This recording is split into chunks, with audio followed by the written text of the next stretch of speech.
Ladies and gentlemen, you're watching, yes, the Yankees Entertainment and Sports Network.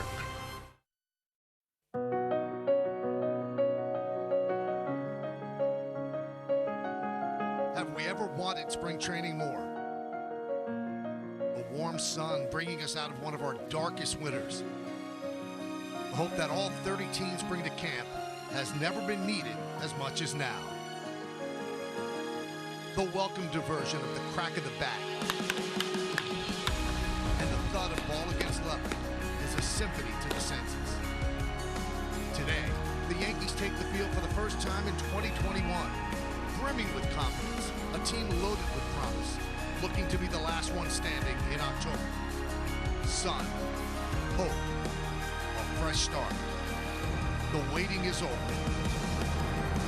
Yankees baseball, next on Yes.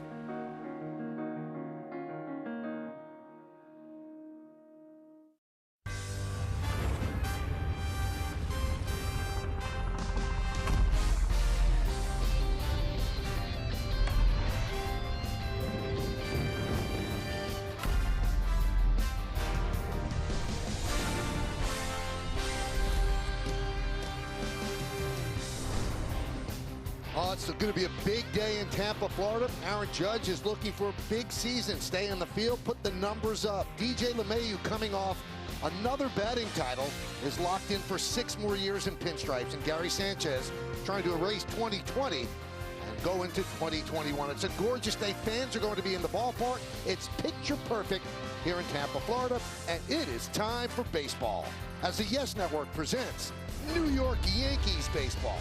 And today, it's the New York Yankees against the Toronto Blue Jays in an exhibition game from George M. Steinbrenner Field in Tampa, Florida. And we welcome you to Yankee Spring Training presented by Montefiore.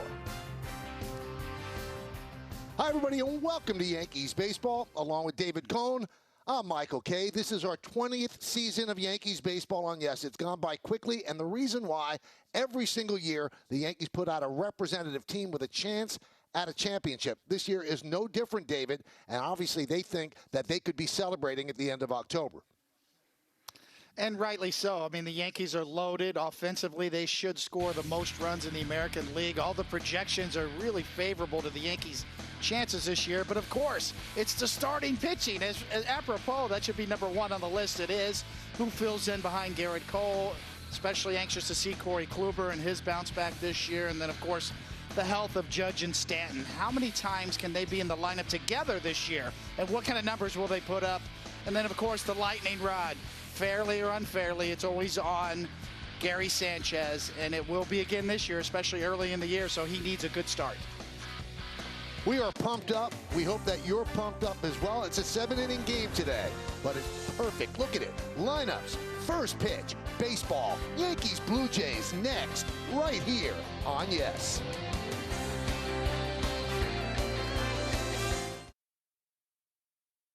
Spring Training on Yes is brought to you by your local Ford stores. Ford is proud to be the official SUV of the New York Yankees. For current offers, visit buyfordnow.com. About 25% capacity at Steinbrenner Field, so that should be about 2,500 people. First time the Yankees have played in front of a crowd since last spring training before the pause of most sports around the country. Yankees have taken the field, so let's take a look at the Blue Jays starting lineup. Kevin Biggio at third base will lead off, batting second. The new second baseman, Marcus Semien. Bo Bichette, the shortstop, will hit third. Lourdes Gurriel Jr. in left field cleans up, batting fifth. First baseman, Vlad Guerrero Jr. Rowdy Tellez, the DH, will bat sixth, batting seventh. The catcher, Danny Jansen. Josh Palacios is in right field, will bat eighth. And Jonathan Davis in center field will bat ninth. And they will face that man, David, Michael King. Yes, indeed. Michael King, the 25-year-old right-hander, trying to establish himself and take a shot at the Yankees rotation this year. He can do both, can be a swingman or a starter. And he's 6'3", 210. He's a good specimen out there and really good movement on his fastball.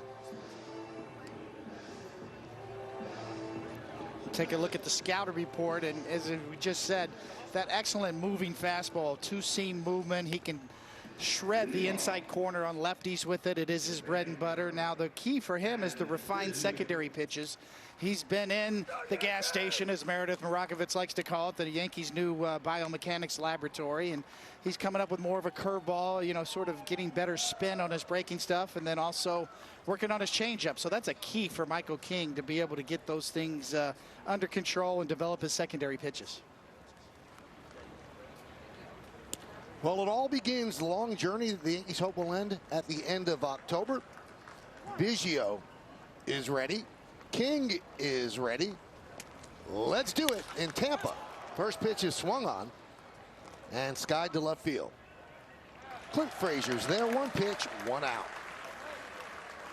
Why don't we take a look at the entire Yankee defensive schematic? You've got Clint Frazier on left, Mike Tauchman's in center, Aaron Judge over and right. In the infield, we're going to go third to first. And Duhar, Torres, LeMahieu, and Voit.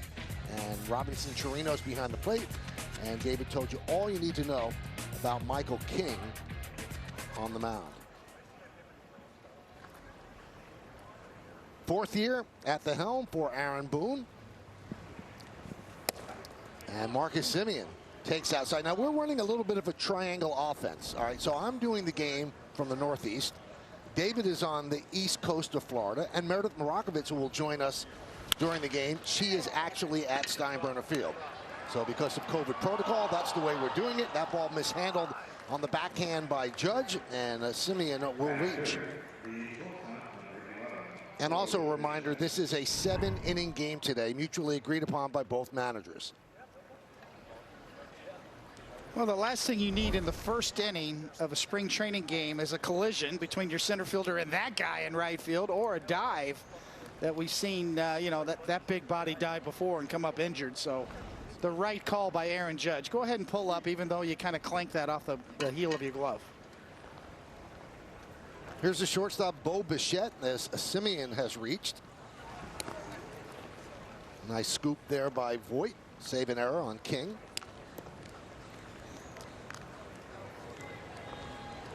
Now, King says he's more ready than he usually would be at the start of a season because he got to Tampa early this year. And while he was there, he's been throwing batting practice to Judge, Mike Ford, Gary Sanchez. So these are not the first hitters that he's really facing this year. He's been really working against those guys as well.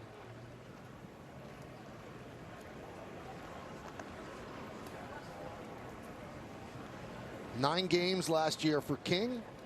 4 starts, former 12th round pick by the Marlins out of Boston College in 2016.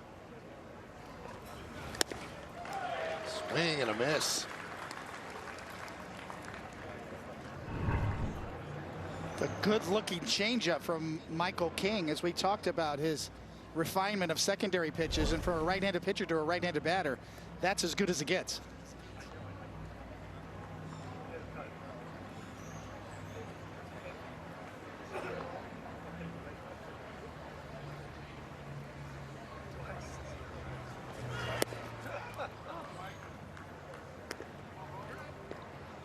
Now, the Yankees got King from the Marlins in 2017. They were in the offseason for first baseman Garrett Cooper. They also got international signing bonus money as well. And since 2017, a 2.83 ERA in the minors. Second best among all minor league pitchers. Yankees like his stuff.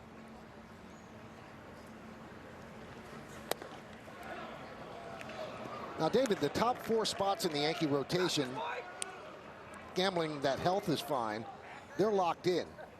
Michael King will be fighting for that 5th spot as well. There's a lot of people that are in line to want that 5th spot. Yes, very much, Michael. It's a good point. Not only the 5th spot, but also depth. He can work out of the bullpen as well. He can be very valuable in a couple of different roles. Trying to paint that outside corner, and the count is full at 3-2. Good velocity Just so underway far for Michael King.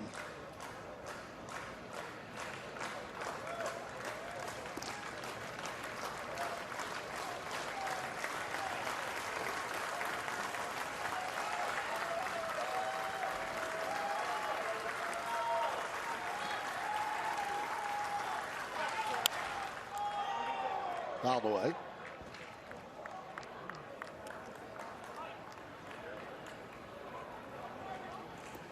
Now you'll see on the left sleeve of the Yankee uniform, the number 16, honoring the memory of Whitey Ford, who passed away last season. And what a loss to the Yankee family. Just a guy who lived life to the fullest, a Hall of Fame career, a champion. And he will be missed, so he will be honored by the Yankees throughout the season with the number 16 on their left sleeve.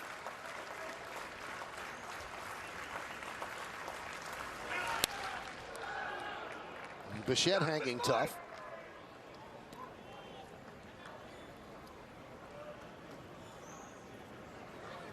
Now it's worth noting that in spring training through games of March 13th, the games could be either 5, 7, or 9 innings upon mutual agreement of the managers. And both Charlie Montoyo, that man, manager of the Blue Jays, and Aaron Boone said, okay, let's make this 7.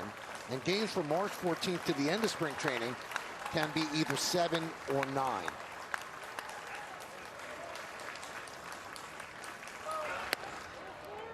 Pitch is high, so a good at bat for Bichette, as the Blue Jays have runners on first and second with one man out.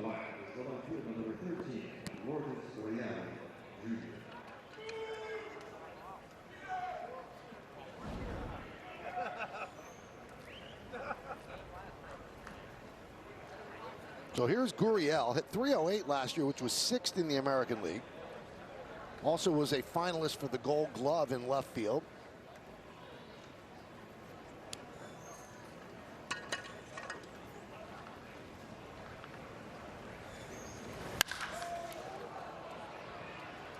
Fly ball right field. Judge is there. Make the play. Tagging is Simeon. The throw is cut off. 2 away. And fifth is the first base number 27, Vladimir Guerrero, Jr. So here's Guerrero. Now he might look a little different than he did last year. He was clearly overweight last year, and during the offseason, he lost 42 pounds. He feels lighter, quicker. He'll be their first baseman this year. He's got a world of talent, but a lot of players came into the shortened 60-game season a little bit out of shape. Some of them claim there really weren't places to work out. They were quarantined. They probably ate a little bit too much, but Guerrero took it to heart and lost 42 pounds. He looks like a different guy. Well, he really does, Michael. It's a great point.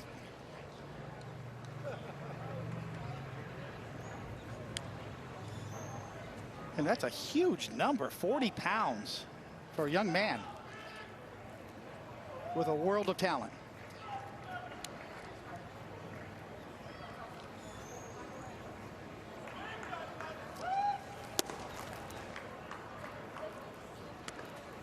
Now, both of these teams made the playoffs last year. The Blue Jays came in third place in the East, 32-28. The Yankees were in second at 33-27.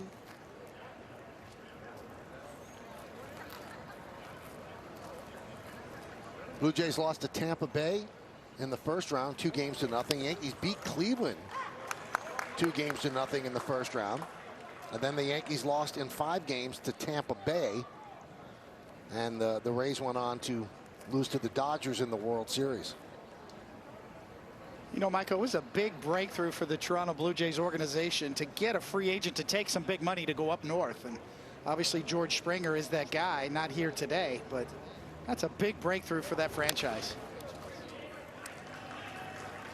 Kind of feel like the Blue Jays are a sleeping giant up north of the border, and they've got the wherewithal to spend money. And the question is getting free agents to take that money, and George Springer did, and they might have had to overpay for him, but that's how important it was for them to kind of match up some talent with this good young nucleus that they have. And they are a dangerous team this year in the American League East.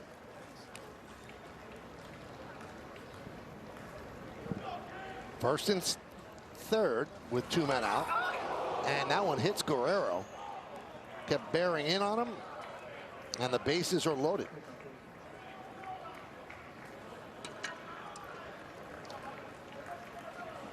Batting sixth is the designated hitter, the 44, Robbie Alonso.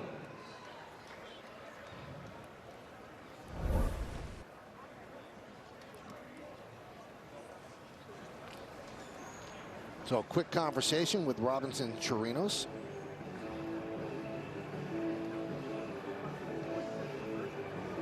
So bases loaded for Rowdy Tellez. Simeon's at third, Bichette's at second, and Guerrero is at first. Just underway, our first spring training game. So great to see fans in the stands. The Yankees played 60 games last year. There were not fans in the stands, and even when they were in the playoffs, fans were not allowed. They were allowed, obviously, in the World Series and in the NLCS and ALCS. So 25% capacity. And there's supposed to be a 12-foot buffer between the first row of seats and the field. But that 12-foot buffer can be shortened if you have plexiglass up, and the Yankees do at Steinbrenner Field. That one is ripped to right field. It is a fair ball, and it bounces over the stands for a double. And that allowed 2 runs to score, and just like that, the Blue Jays up 2-0.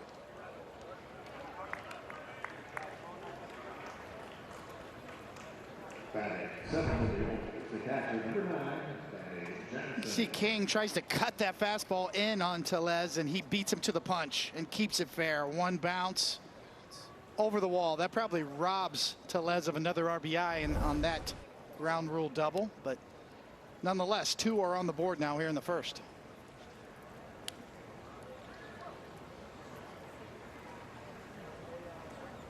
There's Danny Jansen. Now, there's one other thing to note during these spring training games, that a manager could say that's it after 20 pitches. It's up to the manager's discretion. They do not want to push these players that much this spring training after a 60-game season last year. So that's a consideration as King's about to throw his 20th. And he gets a ground ball to short. Torres across the diamond, and that'll do it. Blue Jays scored 2 runs. Couple of hits and 2 men left. Blue Jays 2 and the New York Yankees coming to bat. And now it's the Yankees' turn. Anthony King will be on the mound. Anthony Kay will be on the mound for the Blue Jays. Into the lineup, he'll face DJ LeMahieu. Second baseman leads off. Aaron Judge in right. Gleyber Torres at short. Luke Voigt led the majors with 22 home runs last year. He'll play first and clean up. Batting fifth, the DH today, Gary Sanchez. Clint Frazier's in left. Miguel Andujar at third base. Non-roster invite, Robinson Chirinos will catch. He'll bat 8th, and batting 9th and playing center field, it's Mike Tauchman. And on the mound, another 25-year-old, a lefty, Anthony Kay, a local product from Stony Brook, trying to crack the Blue Jays rotation. Made his major league debut last year out of the pen with the Blue Jays, but they still see him as a starter on down the line. And the scouting report, as I said, the local lefty also went to University of Connecticut, UConn. His 3-pitch mix, kind of a low to mid 90s fastball and a true curveball. Lefty with a 3-pitch mix of a fastball, curveball, and a changeup. And as we said, the Blue Jays see him as a starter, and he's going to get that shot right here, starting the first game for the Blue Jays here in spring training. All right, so here is the Major League batting champion last year, LeMahieu, with the .364, led both leagues. Second batting title for him. He won his other with the Rockies. And in the modern era in Major League Baseball, the first player ever to win a batting title with 2 different teams in each league.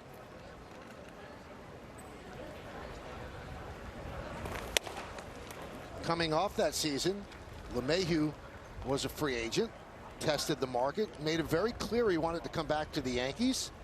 Obviously, negotiations took place. He ended up signing a 6-year deal with the Yankees. Essentially, he will finish his career in pinstripes.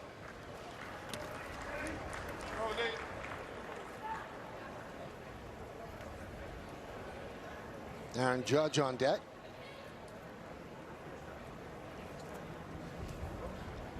The 2-1 from Kay. Fouled away. Kay was a former first-round draft pick of the Mets in 2016, as David said, out of UConn. Now, we say second player in Major League history to win the batting title in both leagues, but we've told you before, new records say that Ed Delahanty probably had one of those taken away. So that's what makes that a little nebulous. So many people saying in the modern era, LeMahieu's the only guy to do it.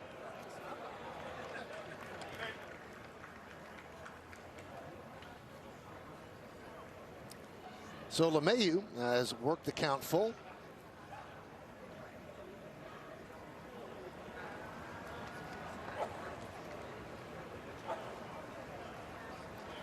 And the 3-2. Grounded up the middle. Semien is there. One away. Why don't we take a look at the Blue Jays defense? You've got Gurriel on left, Davis, who can go get it. He's in center. Palacios over on right. In the infield, Biggio is going to be the third baseman this year. Bichette at short. Semien signed as a free agent, moves Biggio from second to third. So Semien, formerly a shortstop, will play second. Guerrero is at third. Jansen behind the plate. And no relation K is on the mound.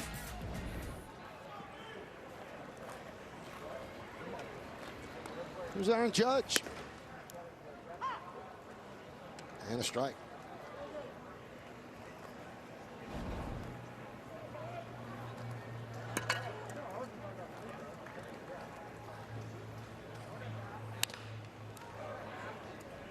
Now, David, the only question with Judge, and we've seen it, the 1 year that he played every day, he was an MVP candidate. He's that good.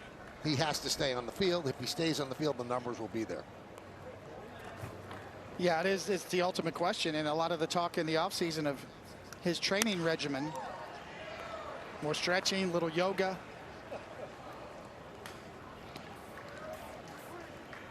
They're trying to find the right balance to train for a Major League Baseball season. There's just really nothing like it, Michael. It's so long. It's a lot of standing around. You know, it's a different type of training for a Major League Baseball player. Certainly you want strength, you want flexibility, but endurance and staying healthy, so important.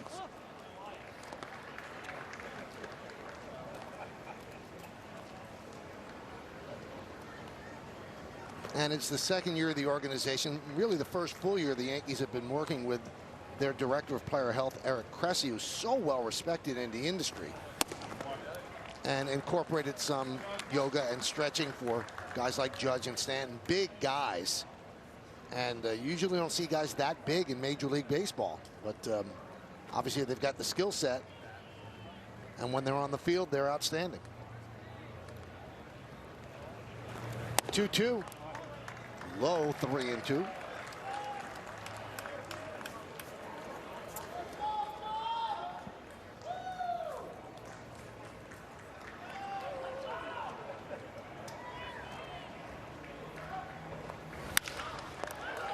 Hit sharply to short.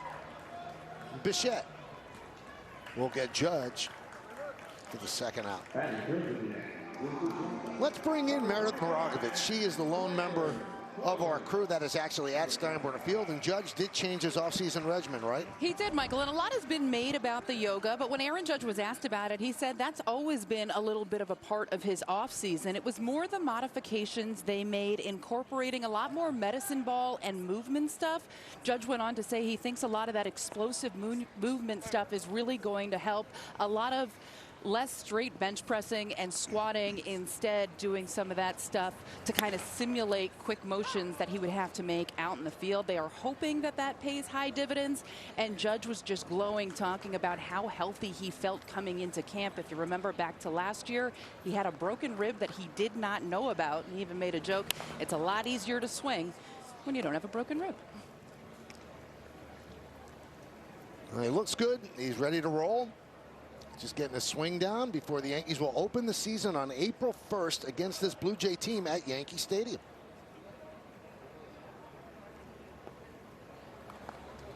Oh, 2 on Torres. Swing and a miss as Kay goes upstairs and retires the Yankees in order 1, 2, 3. We've played one at Steinbrenner Field in Tampa, Florida. It's the Blue Jays 2. Yankees nothing right here on Yes. Welcome back to Yankee spring training. First game of the exhibition slate. Yankees against the Blue Jays. Now, because of travel restrictions and COVID protocol, you see the Cadillac scoreboard 2-0 Blue Jays over the Yankees. The Yankees will play only the Blue Jays, the Orioles, the Phillies, and the Tigers during the spring training exhibition. So they're trying to keep players off buses and having overnight stays in hotels in Florida. So that is the deal. They will only play those teams during this spring training. Palacios chops the 0-1 right to Voit, who beats him to the bag, 1 away.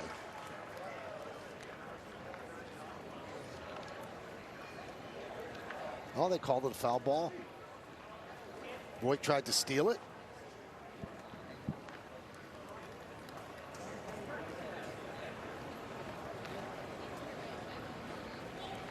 Now the home plate umpire is Dan Merzel, and the other 3 umpires are Dan Iasonia, DJ Rayburn, and Ryan Willis, and they will rotate around the bases to get work at each base.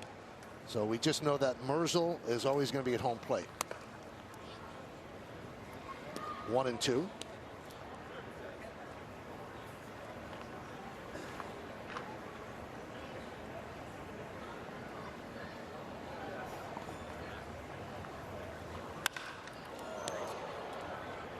Fly ball center field. Topman back. Makes the play. Now there's 1 away.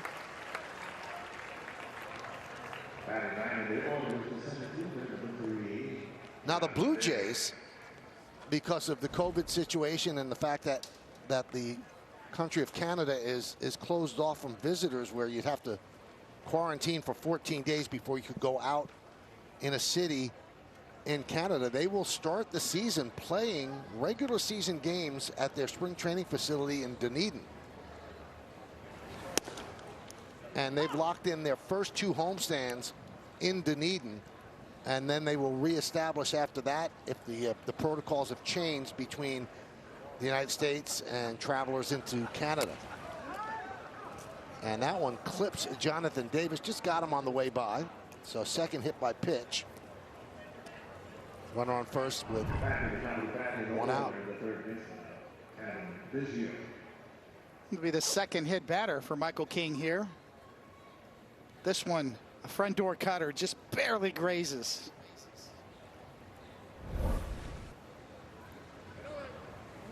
Also a reminder, because of the situation in Canada, the Toronto Raptors of the NBA are playing their games in Tampa.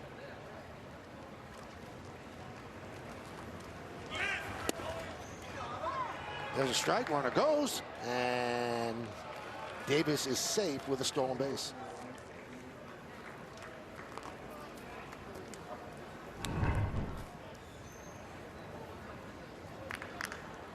I'm wondering, Michael, if we don't see more of this year, and as analytics has kind of killed the running game over the last decade or so. And you know, AJ Hinch, who's back in the game, had an interesting quote about that, about putting pressure on the defense. And sometimes the metrics they use to quantify things like base running or base stealing have been a bit overused and maybe taken something away from the game. So kind of wondering this year, Michael, if we don't see a little more of some teams with speed pushing the envelope a little bit, because it does put a lot of pressure on the pitcher to quicken up its delivery and moves the defense around as well. Those things are hard to quantify.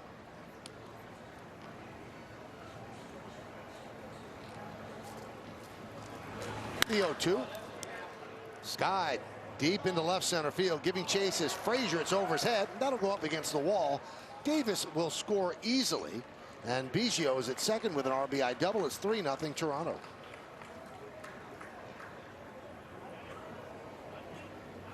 The second baseman, Marcus Semien. Well, it's the type of hitter that Biggio is. I mean, gap to gap. He's got some power. Drives that ball over Frazier's head. It's a lot of talent on this young Blue Jays team. Biggio's right there in the middle of it all.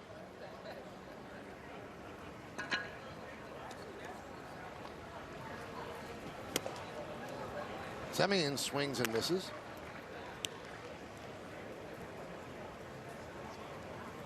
Signed a 1-year, $18 million deal with the Blue Jays. He wanted to return to Oakland. He'd spent his whole career there, and Oakland offered $12 million. That's the most they came up with. So he's switching positions, makes himself maybe more valuable, and goes back into the free agent market next year. David, I'm wondering the difference in the mindset. You're a kid, spring training, the pressure to perform and get people out, and then as a veteran, when you know you have things made, how you approach spring training. Yeah, big difference, Michael. It's a great point. You know, as a veteran, you can shrug these kind of outings off pretty quickly. But for Michael King, you know, he wanted to come out and have a good second inning after the rough first inning. And you could see, good pitch there.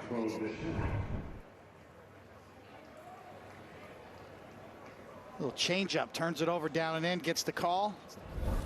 He's had a good look at that pitch today. That's probably been his best pitch, is that changeup, which we didn't see a lot of last year.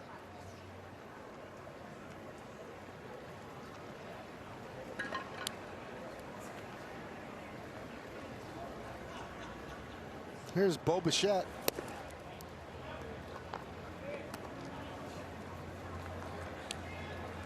I think, Michael, one of the keys with Michael King is to get some swing and misses. I mean, he's noted for good control and a good running fastball. He gets a lot of ground balls, but to have a secondary pitch where you can miss some bats is really a key for him. Another good changeup there. That's been his best swing and miss pitch today.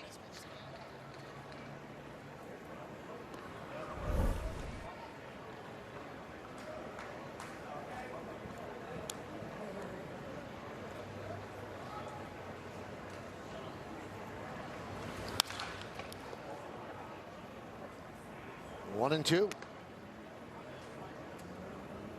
12th round pick we mentioned by the Marlins. The Marlins traded him to the Yankees, made his major league debut in 2019. That was at Texas.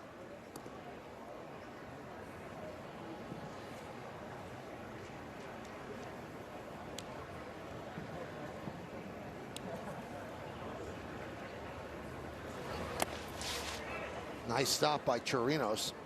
King grew up outside Providence in a town called Warwick, Rhode Island.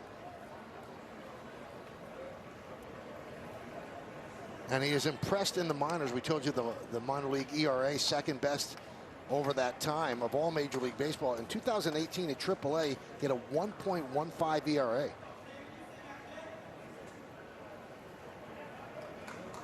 And he was the Yankees minor league pitcher of the year in 2018.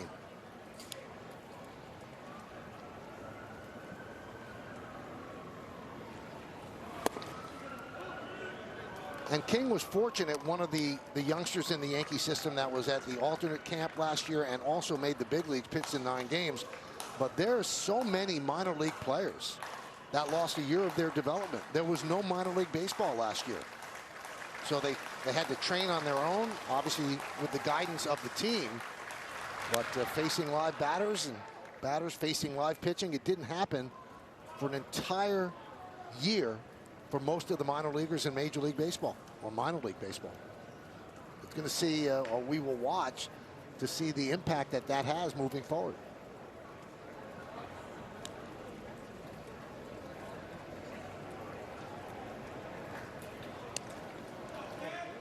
Trevor Lane is up for the Yanks.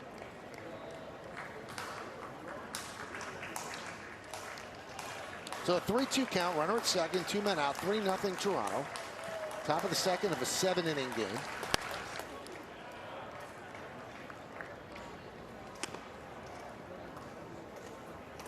Now Lane was on the list of pitchers that might pitch today in case somebody got into a situation like this. They don't want to push King's pitch count that high. He's about to throw his 40th pitch. And if so, that's when Lane's going to come in to get out of this inning. He was kind of the emergency pitcher on the list today. And that one gets away from King, almost hits Bichette. It is a walk, putting runners on first and second with 2 outs. Let's see if they let King work out of this or if they take the ball.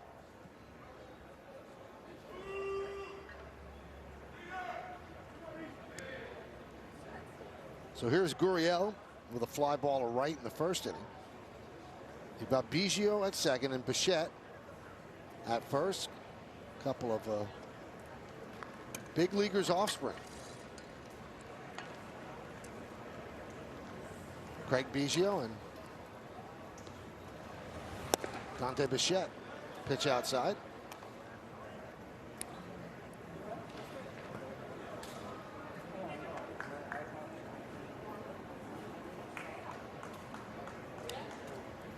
So 1-0 on Gurriel. Chopped up the middle. Grabbed there by Torres. Spins and fires. And they get him for the final out. But the Blue Jays get a run. 2 hits. And 2 men left on base. At the end of an inning and a half from Tampa, it's 3-0 Blue Jays. Use tomorrow afternoon with another spring game from Steinbrenner Field as the Yanks take on the Detroit Tigers.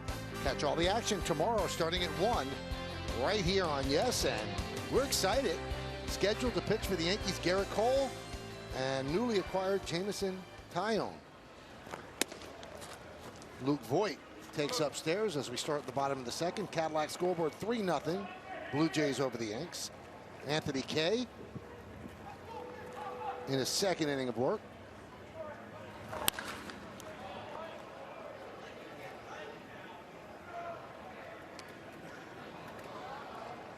So Voigt led the majors with 22 home runs last year.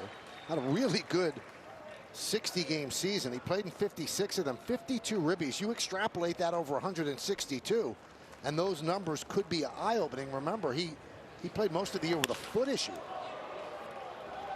Fly ball. Gurriel. 1 away in the second. Next up for the Yankees, and fifth in the order, the designated hitter, number 24, Gary Sanchez. Number 24.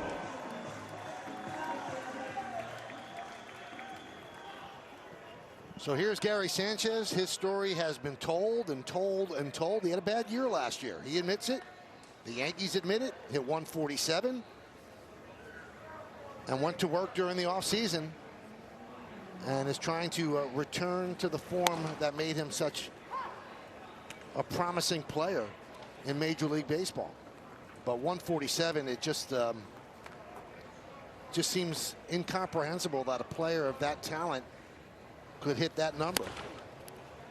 And I think the thing that was most alarming, David, is that he really didn't hit fastballs. And you know, you could have problems with curves and off speed, but you have to hit the fastball at the big league level. Yeah, his strikeout rate and swing and miss rate were alarmingly high last year. And that was a pitch that gave him trouble all last year, that pitch up in the zone with a little fuzz on it, and he goes down on strikes. Well, Anthony Kay has looked sharp here in the first outing, and a lot of fastballs right on by Yankee hitters or beating them on the inside corner. And here's another one up and out of the zone by Gary Sanchez.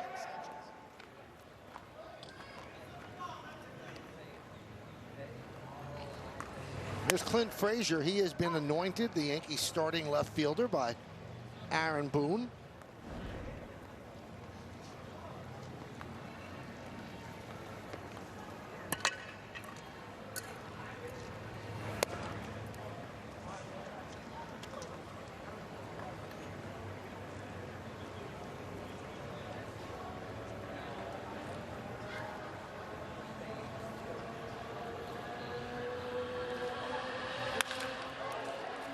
That one is driven deep to center field. Going back, Davis. He's got room, and he makes the play right in front of the warning track for the final out of a 1-2-3 inning. So the Yankees go down in order for the second inning in a row, and we'll go to the third. It's 3-0 Toronto.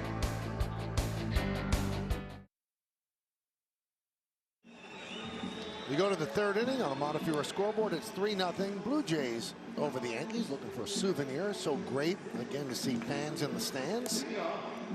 So Michael King, his day is done, and the Yankees will bring in the right-hander Asher Wojciechowski.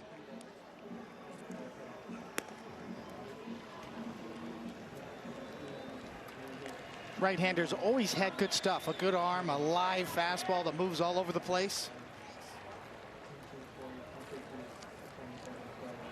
Actually, the type of veteran pitcher that Brian Cashman would take a flyer on and get a shot. And that little kid got a shot. Take it home.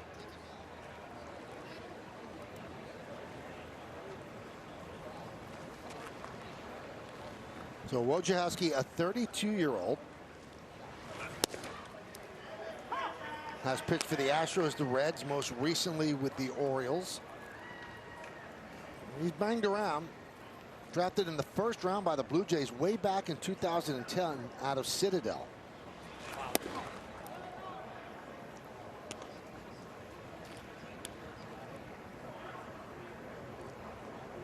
Pitched in 2 games for the Orioles last year, just 7 innings pitched, 6 hits. And a big league mark of 8-12 with a 5.76 ERA. Sounds like a broken bat. It's going to be in there for a base hit. Drops in front of Tauchman.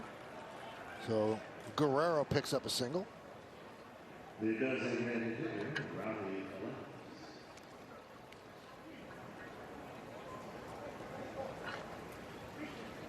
Here's Rowdy Tellez. Bases loaded. Double, bounced over the wall down the right field line in the first inning.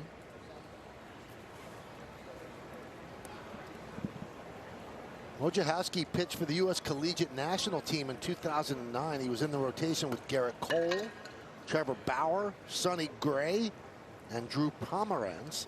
And they won the gold medal that year in the World Baseball Challenge in Canada. There's a strike.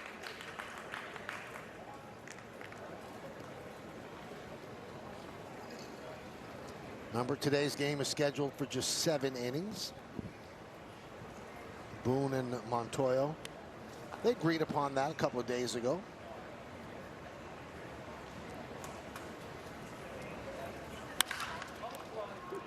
Ground ball past the diving Torres and into center field. And Guerrero stops at second, so a single for Tellez, who is now 2 for 2.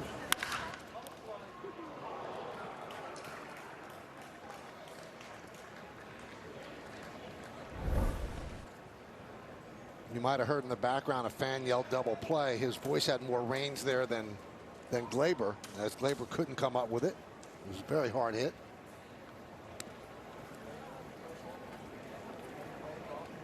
There's Danny Jansen. He had a ground ball to short. That was in the first inning. So first and second, nobody out against Wojciechowski.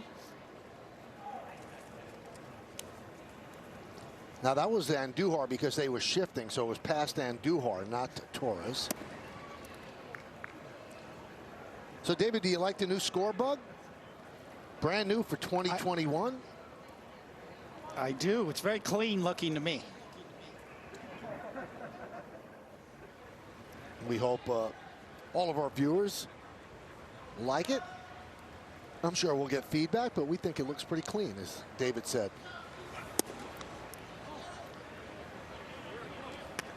Two and 0.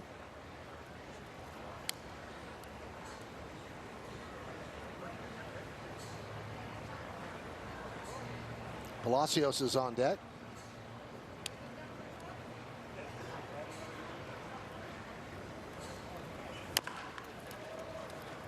Chopped slowly, third baseline, stays fair. It's going to be a hit, but it rolls foul. And Duhar knew if he picked it up, it was going to be a base hit, so he let it roll, and it kicked foul when it hit the lip of the grass.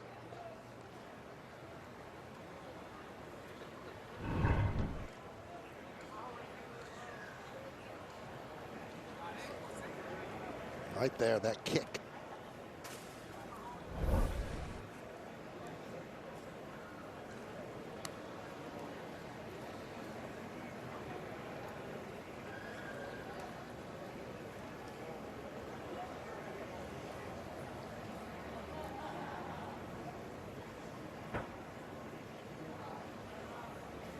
The 2-1.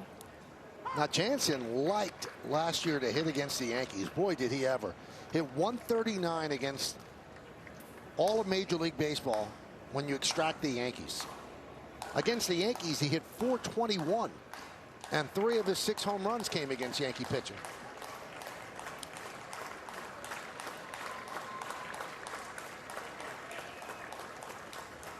Two-two. 3-2.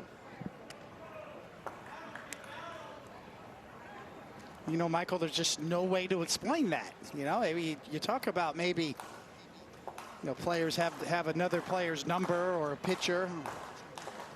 But that is just no way to justify those kind of numbers. Swing and a miss. Jansen down on strikes, 1 away. Your right fielder, John Palacios.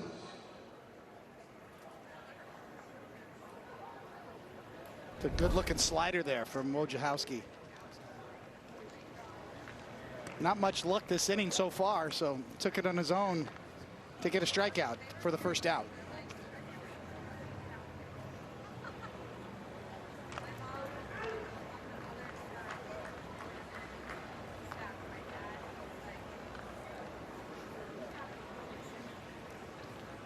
Wojciechowski against Palacios, first and second, now 1 out.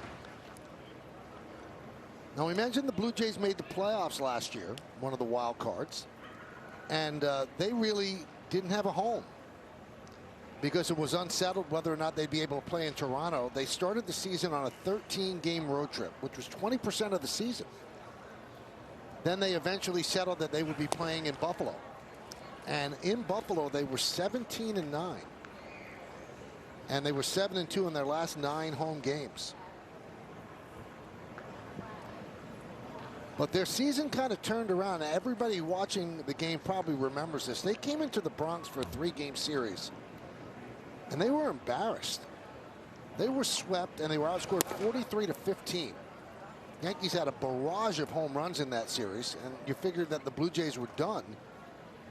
But they ended up winning 6 of their next 8, and they sneak into the playoffs. So they're ahead of schedule with their young team, and as David mentioned earlier, they signed George Springer to a 6-year, $150 million deal, and they hope that that helps them take the next step. There's a strike.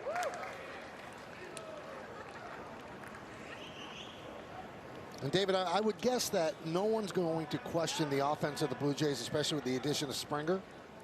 But their starting rotation, what's that going to be? That's the thing that probably separates them from being considered a definite elite team.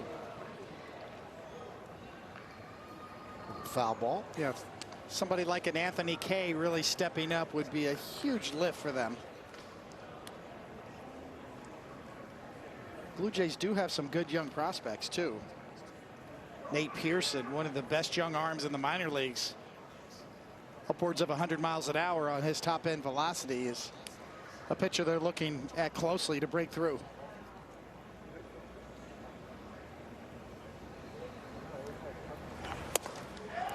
Swing and a miss. Swings at an off-speed pitch upstairs, 2 away.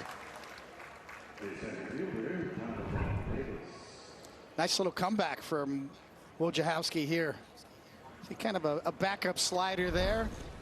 Gets a swing and a miss, so 2 straight strikeouts after a bloop, broken bat, and a ground ball that got right on by. So here's Jonathan Davis. He was hit by a pitch in the second inning, stole second, and then came around to score on Biggio's double.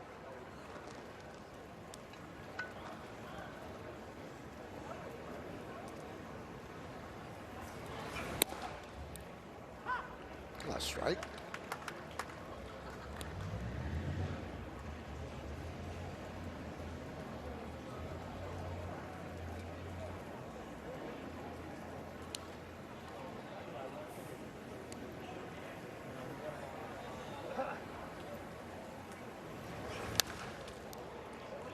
Home 2.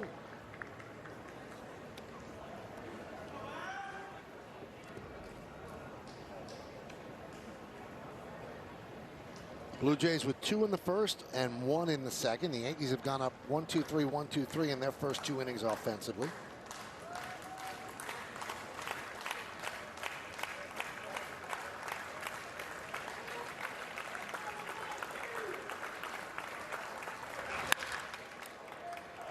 Ground ball through for a base hit. Frazier charges. Coming home is Guerrero. The throw is not in time. It's an RBI single for Davis, and it's 4-0 Toronto.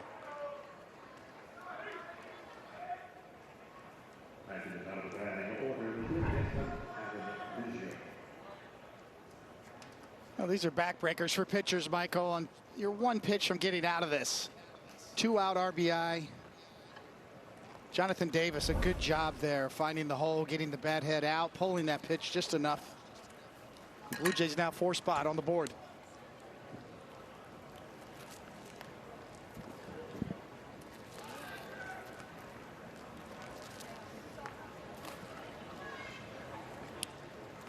So here's Biggio. He's 1 for 2. Fly ball to left and a double to left center to drive in a run.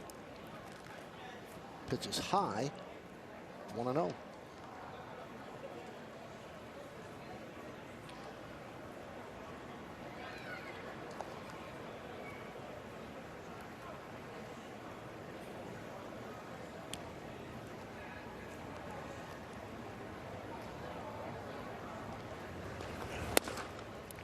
Now the Blue Jay rotation, the best guess at this point would be Ryu would be the #1, then Pearson, the youngster, Robbie Ray, Tanner Roark, and maybe Steven Matz, who they acquired from the Mets. And then other pitchers like Stripling, Merriweather, piggyback rolls with Kay, Thornton, Zoit. They're going to use a lot of pitchers. I think a lot of teams will, David, because you've got guys that are going to have to increase their innings load after a 60-game season. Some guys didn't pitch at all last year, so I don't know if you're going to see a lot of pitchers over the 200-inning mark, so teams will have to get creative. Yeah, there's already managers and general managers that have talked about just going to a straight 6-man rotation right out of the gate. So you're going to see a lot of spot starts. You're going to see extra days rest.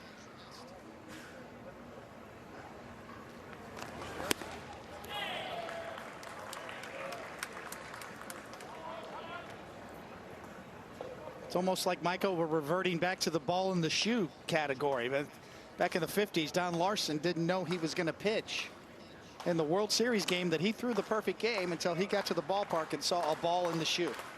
So that concept is kind of slowly returning.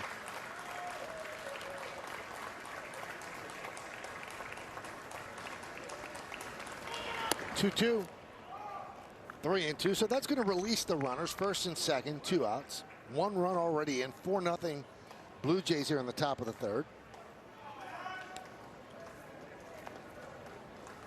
I think, Michael, rather than a ball in the shoe, the manager would probably text the guy in his hotel room nowadays. You know, a lot easier to send a text than wait till you see a ball in your shoe.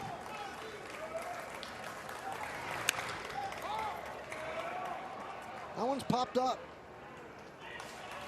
Gleyber Torres makes the play, and that'll do it. Well, the Blue Jays score a run on 3 hits. 2 men left. We're sailing along here on Yes. 4-0 Blue Jays.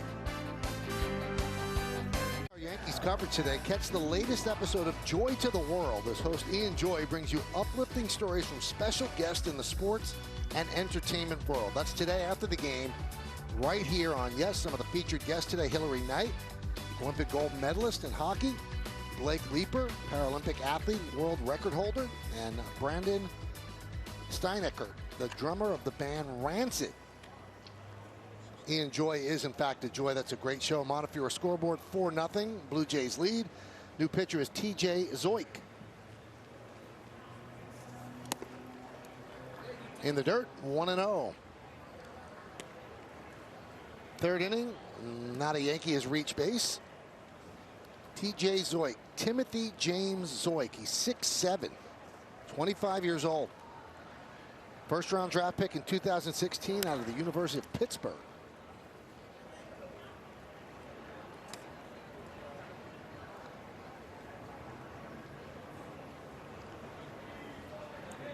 He's pretty solid last year. Games. Yeah, Michael, he was, you know, not a swing and miss guy. You see only 3 strikeouts in those 11 1/3 innings, but good movement and a high ground ball rate. Has a very good curve, a 12-6 curve. Now, Andujar, if you look at the composition of this roster, because of his ability to play third, and, you know, they experimented with him in the outfield last year, unless there's an injury, I don't know how he makes the opening day roster, but he certainly has great potential, even more than potential. Remember the year he seemed like he hit a double every single day, and then tore his labrum diving into third base against the Orioles, and kind of wasted years. But people around Major League Baseball know what he could do with the bat for sure. Yeah, that's a great point, Michael, and that really is the key, is just finding at-bats for him somewhere, somehow, is all he needs to get going again offensively.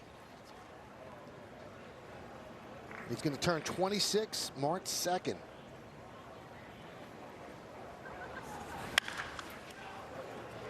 Grounded just past third. And the throw by Biggio for the first out. Let's go back to the ballpark. Meredith Morakovitz has more on Andujar. Well, Michael, you and David were talking about how he might fit into this Yankees roster. Aaron Boone was asked that very same question. Does he have a role on this team the first day of spring training? And Boone simply said, we'll see. You mentioned that Andujar had that season-ending surgery in 2019, and then in 2020, with a stacked roster and shortened season, at-bats were hard to come by. But Boone went on to say, we absolutely love the person, love the makeup, and love the talent. He is going to get opportunities. He got the nod at third today. You'll see him at first base a little bit, and you'll see him in the outfield throughout the course of spring training. It is up to Andujar to take advantage of those opportunities. As Aaron Boone said, he has the ability and he has the talent. So Robinson Chirinos hit the ball well, but run down by Palacios for the second out. So 2 down, and here's Mike Tauchman.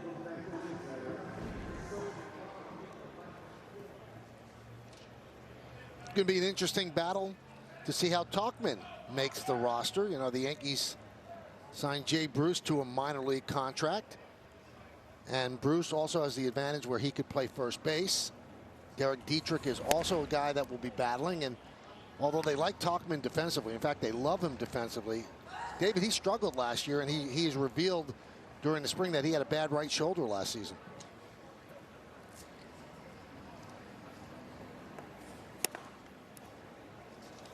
And also, you know, into that mix is the return of Brett Gardner as well. So,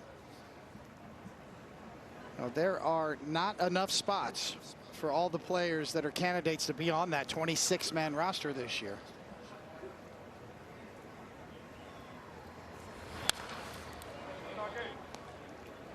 And to tell you the pressure he's putting on himself, David, you know, they have inter-squad games before they start playing games like they are today. And he had an at-bat against Domingo Germán where he did not hit the ball the way he wanted to. He snapped the bat over his right knee. And then the next time he came to the plate, he hit a home run off of Garrett Cole. So he's taking this very seriously.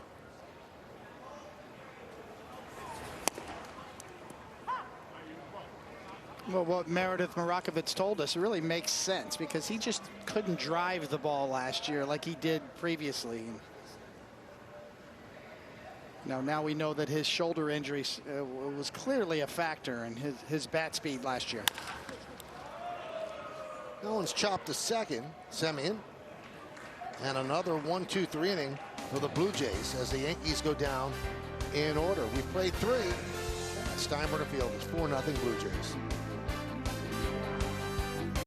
Yankee spring training on Yes is presented by Montefiore, doing more in state-of-the-art healthcare for Westchester, the Hudson Valley, and the Bronx. And the Montefiore scoreboard, 4-0 Blue Jays over the Yankees. And we're so fortunate that the manager of the Yankees has agreed to give us some time, and he grabs the headset, and there he is, just adjacent to the Yankee dugout, Aaron Boone, in his 4th season at the helm for the Yankees. Aaron, how you doing? I'm good. Happy New Year, guys. It's really good to be on with you.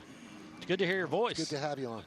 It's good to hear yours as well. So, camp so far. Obviously, you always hear the cliches. Guys are in great shape, things like that. What are you focused in on? What are you feeling good about? Well, first and foremost, that has been the case for us. You know, we had guys, you know, just from a physical assessment coming into camp, really across the board, really liked what we saw and some of the work they were able to put in the offseason to be in the condition that we had hoped they'd come in. So that was encouraging at the start. You know, I feel like we've brought in a lot of guys that, you know, can provide us depth, provide us a little bit of competition, and I feel like here in the early days, I've liked the competition and kind of the frame of mind that our players have at this point. You know, right behind you, you've got fans. How different is that from last year, Aaron? It's great. It really is.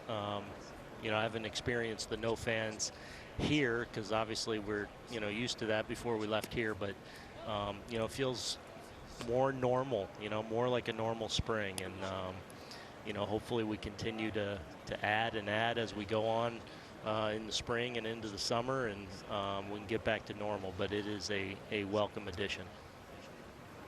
New pitcher for the Yankees, Kyle Barraclough, and he has a 3-1 count on Semien. What's your biggest concern going into this season, Aaron? What do you worry about when you go to sleep at night? I think for us, we feel really good about the pitching depth that we've brought in. Obviously a couple of the big name acquisitions in Tyone and Kluber, and coming off a truncated season, just making sure that we build guys up properly, but kind of how we work the puzzle throughout the season, and making sure we have innings covered, and making sure we're not only getting the best out of our starters and our pitchers, but also doing right by them and making sure as best we can, keeping them healthy throughout the year, and hopefully down the stretch for us as well. Yeah, Aaron, along those lines, obviously, a different year, tough year for you guys, really the entire staff, to kind of manage the workload of all these pitchers. First off, do you see yourself using sort of a pseudo 6-man rotation or a lot of spot starters? And secondly, who of the young arms that we haven't mentioned or haven't heard about that maybe has impressed you so far that should be on our radar? Yeah, so I definitely think in that first month, especially Coney with a few off days in the first couple weeks, I think we'll be creative. Especially trying to not only manage the short term, obviously, but keeping the big picture in mind, and keeping guys like Kluber and Tyone and if or Herman or some of our younger, the Davy Garcias, being mindful of their innings and wanting them to be able to pitch all season long, but also being mindful of that buildup. So I think especially in the early days, we'll get creative. We'll see how camp unfolds, and then try and map out April, kind of map things out a month ahead of time as best we can. But those will be ongoing conversations, with coaching staff, front office, strength and conditioning training, performance science, all those things, to try and really get the best handle possible on where our pitchers are at, and from the things you can measure, the stuff in the weight room and the training room, to also obviously their pitch profiles and the stuff they're bringing out on the mound time and time, to just try and help us make the best decisions possible. As far as young guys, Davey threw live again today. He's been really sharp coming in. Really liked how he's looked. The new guys, Kluber and Tyone, have looked really good. Excited about the O'Days and the Wilsons that we've brought in to add to our bullpen. But I've been really encouraged with what I've seen for the most part across the board. And Kyle Barraclough right here, this is a guy that's not too far removed from being a pretty elite reliever, and we feel like he's kind of flashed some things here early in camp.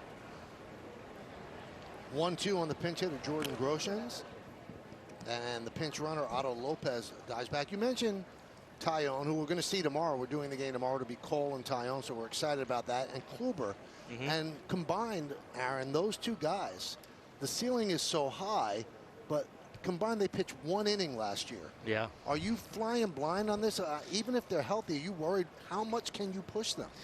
Yeah, I mean, it's what we've got to figure out and manage the best we can, because not only do we obviously want them as much as we can have them in the short term and early, and hopefully they get off to good starts, but also because we feel like they can be impact starters, because we feel like those are guys that you can hand the ball to in a postseason setting. We want to make sure we're doing right by them throughout the season to protect them as best we can. And I think the only thing we can do is really listen to their feedback, and then take what we're seeing, take the measurables, look at their stuff start to start, look at their strength and conditioning numbers start to start, and as the weeks unfold, and try and just make the best informed decisions we can in kind of making them very much a part of that conversation as well. 2-2 count on Groshans. Attaboy. And a little bit low, 3-2. Aaron, so much of spring training is about a team developing chemistry, being together, enjoying each other's company. But with COVID protocols, you're kind of shuttling between the complex across the street and where you are right now. How difficult has that been for you and your staff? Yeah, I mean, creates a little bit of a challenge. We're fortunate that it's only it's a quick drive away. So, Mendy and I have been going back and forth a lot here in these first couple of weeks, but it's by the time you get in your car, it's a 2-3 minute drive over there. So and because Himes, our minor league complex now is just, they've really poured a lot of invested into that place a lot. So it's a really good environment and a really good work environment, especially for the pitchers and catchers that are over there. But it is something that togetherness, that camaraderie that you want to build is something that I really value and is really important. And I think in probably about a week, possibly on that off day, is when I plan on probably shifting things and bringing, whether it's we can get around 40 guys in here at GMS, and 40 guys that, will be the bulk of our, team or guys competing for that, and we'll get those guys together. So hopefully it's about 3 weeks where we'll, be able to be together and build those relationships, especially, you talk about just the pitchers being around the position players, Tyone and Kluber, and Wilson and O'Days, the new guys being with our position players. It's something that's very important and something I plan on doing probably as early as next week. Yeah, Aaron, I know it's been, kind of an ongoing, educational process, especially for some of the older pitchers. Now you've got the gas station, sort of that biomechanics lab built down there. And, it just seems to me that it's kind of like getting fitted for golf clubs, right? I mean, it's got to be interesting for some of these guys to see their numbers. That one falls in front of Frazier. He fires home. Scoring is Lopez, and it's 5-0 Toronto as Gurriel moves to second on the throw. Yeah, I mean, it has been a really valuable setting for us, to be able to get the kind of measurements we're able to get. Every individual player is a little bit different. So you've got pitchers that are, keenly aware and want to know every pitch, and you almost have to guard against that a little bit, and hey, let's execute the bullpen. We'll break this stuff down later. And other guys just get in there and want to pitch, and then we kind of do break it down later or the next day. So it's been a really valuable resource for us, and hopefully something that pays some dividends for us moving forward. So much of your success this year is going to be predicated on the ace of the staff, and that's Garrett Cole. We'll see him tomorrow, as I mentioned. We'll have that game at Yes at 1 o'clock. So how's he looked? He looks great. Garrett knows himself, about as well as you can, and that coupled with obviously what a great talent he is, I think is been a deadly combination for him. So he's really doing well. His last live BP was another step forward. Feel like he's in a really good spot, at this point, in February with his delivery, with how his pitches are working. So excited to see him get out here tomorrow for his first game action. Also, a lot of your success this year is going to be predicated on people staying healthy, particularly Judge and Stanton. What have they done differently to ensure that happens, that they do stay on the field? It's just constantly trying to grow. Obviously a lot's been made of Eric Cressy and, Brett McCabe and Matt Rutledge have done a really good job, I think, of really kind of setting the strength and conditioning culture now that we have, and it's, taken hold now. It was this, it wasn't this time last year, they had only been on for a few weeks, so they were kind of evaluating guys at this point. Now they've been able to go through a full off season with guys and really set their programs. Guerrero with a deep fly to left. Frazier makes the play on the warning track. The runner stays at second. So, I mean, it is that time of year where everyone's in the best shape of their career and all that. But one of the things I'm really excited about is where our guys are physically. They came in a really good spot, and you know, I feel like we're on the right track, you know, from a strength and conditioning standpoint, certainly. And, you know, hopefully we start to see the fruits of that with more and more guys routinely staying healthy. Breivik Valera is going to pinch hit for the Blue Jays. Runner at second base. We're in the fourth inning. It's 5-0 Toronto. Aaron, you're the fifth highest winning percentage in Yankee history for a manager in his first 3 seasons at .615. But you haven't done the thing that you wanted to do, and that's win a championship to this point. How much does that burn you? How much is that a burning need for you to complete that? It's the number one reason why I came here. It's the number one reason that, you know, my number one focus and number one goal, and certainly it's a goal of ours as a club, and I think, you know, especially with the guys that have been here and been knocking on that door now for a while, I think we're of singular mind in that. And I think everyone, you know, I feel like even at this point in February, we're very hungry.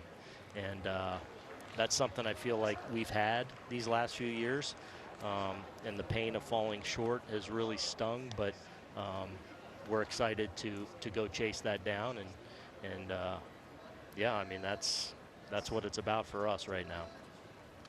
Forrest Wall, who's pinch running for Gurriel, steals third base. A runner at third base, 2 outs. We're talking with the Yankee manager, Aaron Boone. 5-0 Toronto. First spring training game of the year. I thought you put it so well last year, Aaron, that last year, you know, it was an accomplishment to get through the season, but there was just a darkness to everything. There was no light. Do you feel more of a light, especially on the horizon with vaccines happening and people back in the stands? Do you feel that it's going to be a different season? Yeah, I do. It does feel like this time around, obviously we're dealing with a lot of protocols and things now that aren't always way normal, but you get that sense that as we go, things are going to continue to get better and better and loosen more and more, and that's exciting. Be well, Aaron. Thank you so much. Thanks, guys. See you tomorrow. All right, so Aaron Boone, Aaron Judge, Stanton, they're all doing yoga. They copied it from us. Look, we were well ahead of the curve a couple of years ago. Oh, yeah, stretch it, Mike. All right, another night, another incredible show. Tomorrow night on Yes, don't miss the hottest team in the NBA as the Brooklyn Nets head to San Antonio to battle the Spurs. Live coverage starts at 8 right here on Yes. The Nets had their 8-game winning streak snapped last night, ready to start another one in San Antonio, and that is one fun team to watch. Montefiore scoreboard, 5-0. Blue Jays lead, bottom of the fourth inning, top of the Yankee lineup. It's DJ LeMahieu.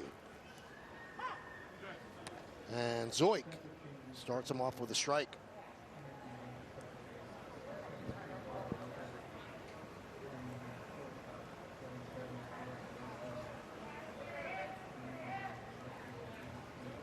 So LeMahieu grounded out to second. That was in the first. And there's the first base hit of the spring for the Yankees, as LeMahieu leads off with a single here in the fourth.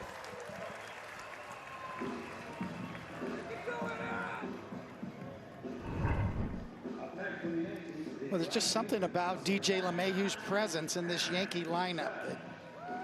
His style, his contact nature, just barrel the bat to the baseball, rarely strikes out, rarely swings and misses.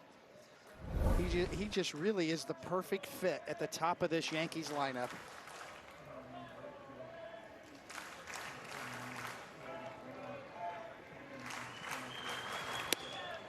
And Judge takes a strike. That's Andrew Velasquez pinch running for LeMahieu.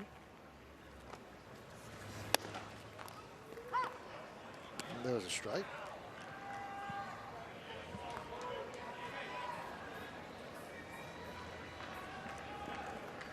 Judge grounded to short. That was in the first inning.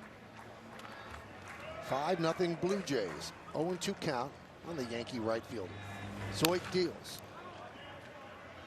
Still 0-2.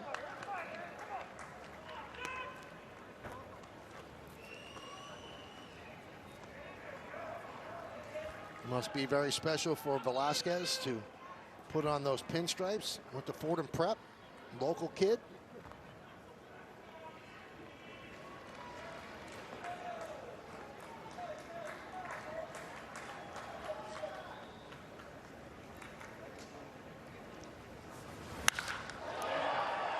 High drive, center field and deep.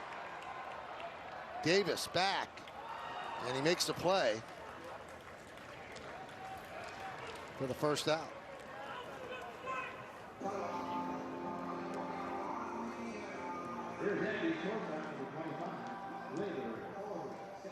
There's Gleyber Torres.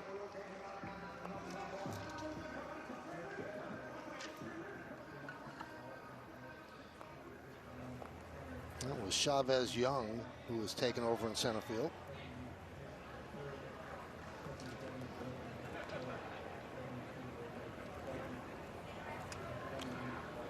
Now Gleyber has something to prove this year. Remember, in 2019, he had 38 home runs.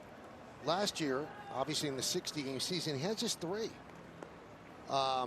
He came into camp, the second camp, the summer camp, admittedly out of shape. He had come into spring training in great shape. But then as everybody waited for the season to start, some didn't have places to work out. That's one of the things that happened with Gleyber.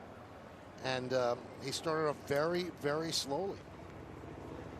In his first 24 games, just 3 extra base hits, just 3. And a 636 OPS and 91 plate appearances. Then he had his left hamstring strain. And when he came back on September 5th, he had 8 extra base hits and 842 on base percentage in 18 games. And he had gotten back into shape at the alternate site when he was rehabbing from the injuries. Now he came into to camp here in Tampa in wonderful shape. He's been working out all season. And the Yankees expect big things from him. He's just 24 years old. So his last 21 games last year, he hit 329. The first 28, 225. And the last 21 include the postseason.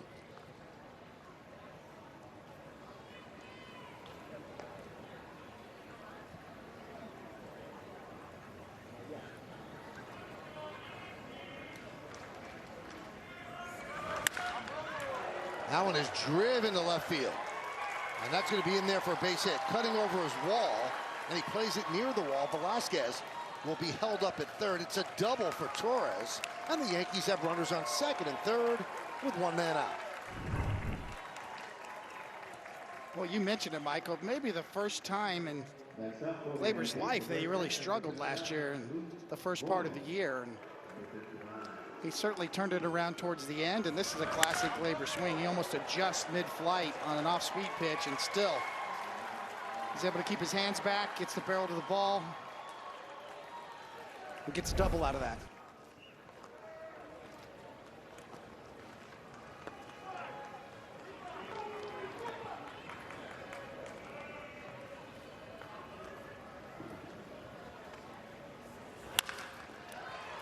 There's a ground ball, left side, off the glove of Simeon, then off the glove of Groshans. A run will score. Be an error on somebody. The Yankees are on the board, and it is 5-1. Toronto leads.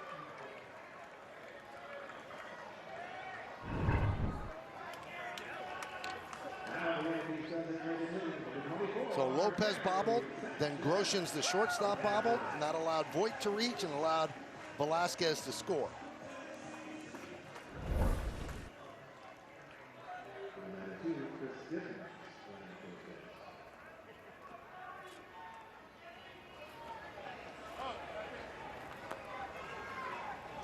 All right, so Chris Gittins is going to pinch run for Voit, and Osvaldo Peraza is pinch running for Torres at second.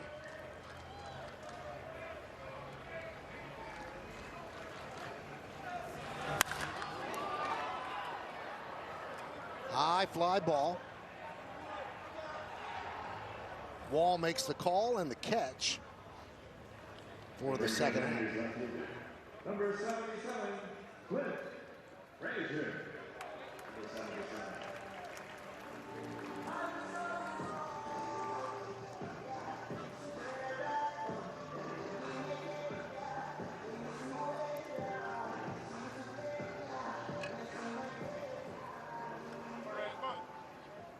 So Peraza at second, Gittins is at first.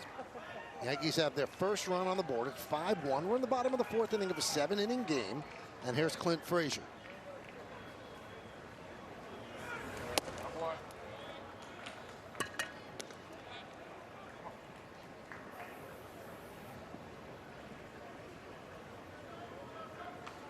Frazier with a fly ball to center. His first time up. That came in the second inning.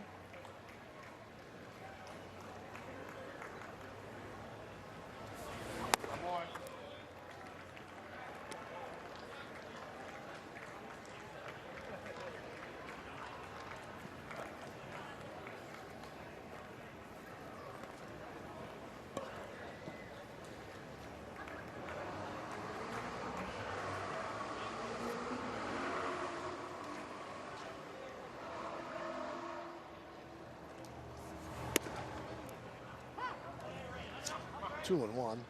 Well, Frazier played 39 games in 2017, 15 in 2018, 69 in 2019, 39 in 2020, and incredibly, that adds up to 162, a full season.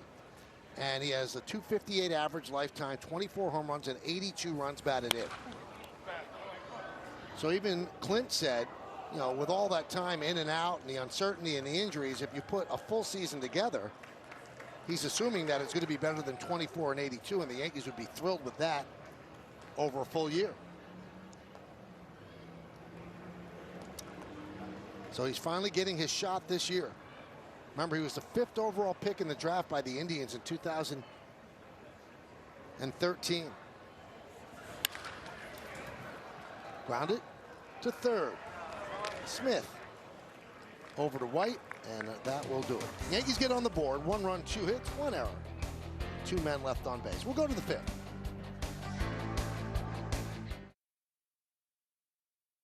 The Yankees spring training on Yes is brought to you in part by Hyundai. The Hyundai Spring Upgrade event is going on now. Hurry in and get the upgrade you deserve. By FanDuel Sportsbook. There's more ways to win on FanDuel. And by Cadillac. Visit your tri-state Cadillac dealer and experience the ultimate in iconic luxury. Boy, what a postcard day in Tampa. Some puffy clouds pinned up against a beautiful blue sky. The weather is just gorgeous. And this begins the 2021 spring training season, which will lead us to April 1st and opening day at Yankee Stadium. And look who's back. Adam Warren comes in for the Yankees. And that is it sharply to short. Peraza over to Gittins. 1 pitch, 1 out.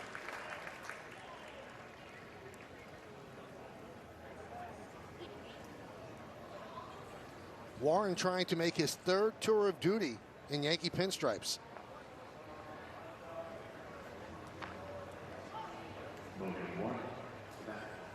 He had Tommy John surgery in 2019, September of 2019. Signed a non-roster invite contract with the Yankees.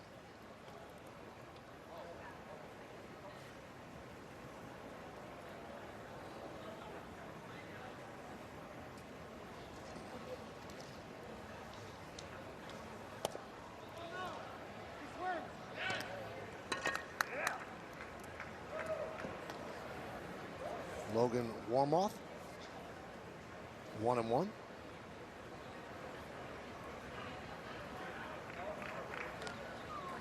Former 4th-round pick by the Yankees in 2009 out of the University of North Carolina. Warmoth with a deep drive to left field, and that's going to be in there for an extra base hit. Trey Ambergi gets the ball back in.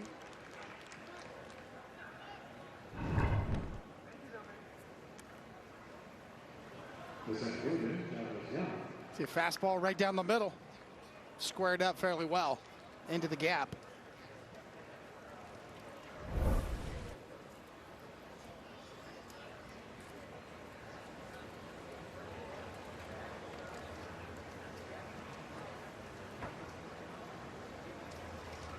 Chavez Young, his first at bat.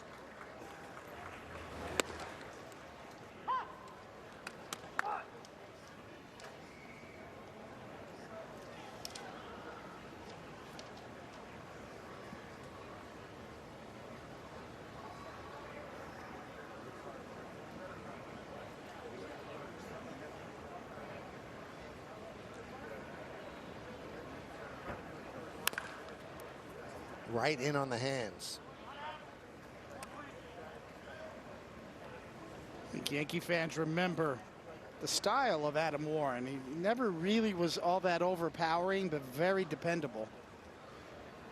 It's almost like the sum was greater than the parts with Adam Warren. He had good control, ability to make good pitches when he had to, mix it up.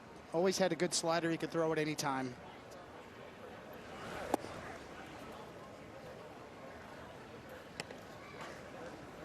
It's a very dependable reliever for a long time. Trying to revive his career after Tommy John surgery, as Michael mentioned.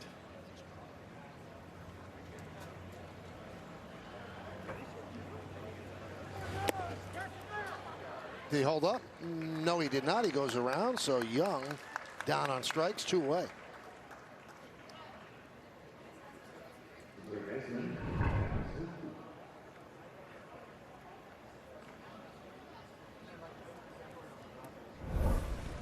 That patented Adam Warren slider down and in. He knows what to do when he gets ahead in the count. That's what you look for in a veteran reliever. He knows how to pitch.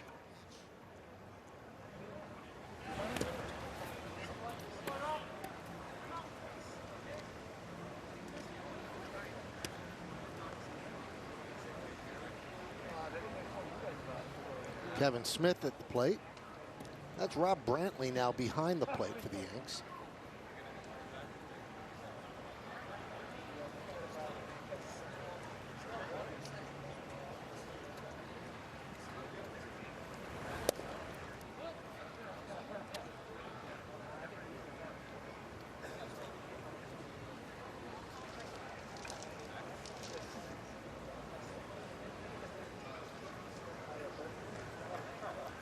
Two 2-0 on Smith. Runner at second. 5-1 Toronto.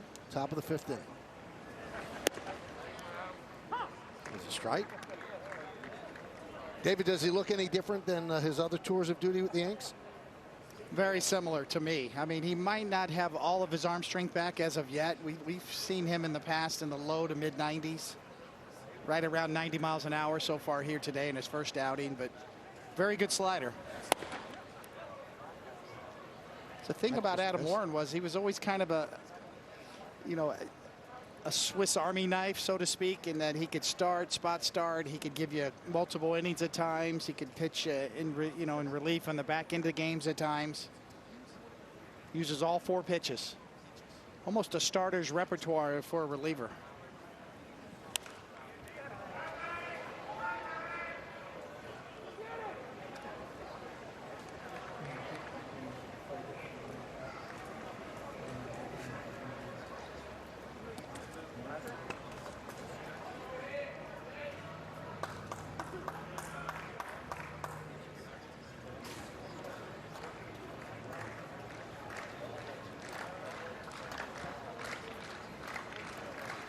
Two outs, runner at second. 3-2 count on Smith.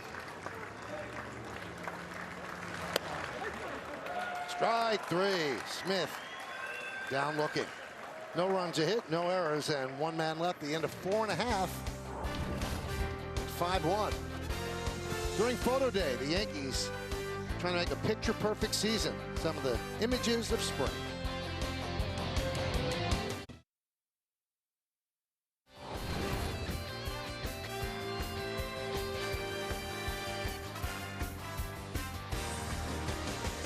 It is time now for today's injury report, brought to you by Montefiore Doing More, and we go back down to Tampa and Meredith Marakovitz. Well, Michael, I spoke to Gio Urshela the other day, and he said he is very close to 100%. He's pretty much been doing just about everything. Now it's about getting some reps in the batter's box and making sure that elbow responds accordingly. There was a new injury in camp, and that's Clark Schmidt with the common extensor tendon strain. His elbow stiffened up a little bit and lost range of motion after his first bullpen. He did have an MRI. It showed his UCL is intact. He told me he wasn't too worried because the pain was on the other side of the elbow, but still, as a pitcher, anytime you feel something in your arm, you hold your breath. He'll be shut down for about 3 to 4 weeks, and it's a shame because he felt great coming into spring training. His velocity was up from about 92 to 94 to 95 to 97 here in 2021, so he's frustrated, but realizes that this is just another mountain to climb. As far as Luis Severino is concerned, he's been throwing at about 120 feet, and he's expected to throw off the mound for the first time the week of March 8th. And although this one is not an injury as of a couple days ago, Estevan Florial was still not at camp. He's been having some visa issues and a little trouble getting to Steinbrenner Field, so they are looking forward to him joining spring training in the near future. Thank you, Meredith. You see Jacob Waguespack on the mound for the Blue Jays facing Miguel Andujar, 1-2 count. You know, the thing with Clark Schmidt is you've got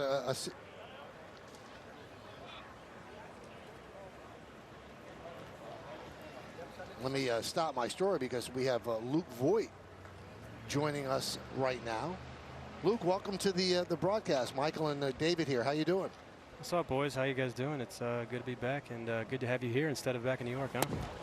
No, we are back. We're not there. We're doing it remotely, but you're there. Yeah. But how's it feel having fans in the stands? It's awesome, man. Even doing the opening ceremony and even having the chance cheer, getting the Luke chants, it's awesome, man. We missed it, and I'm glad we got some of the fans back. This is great. How good could this team be, Luke? Champions. This team's really good, and I'm really excited, man. It's there you go, Mickey. This is going to be a fun year.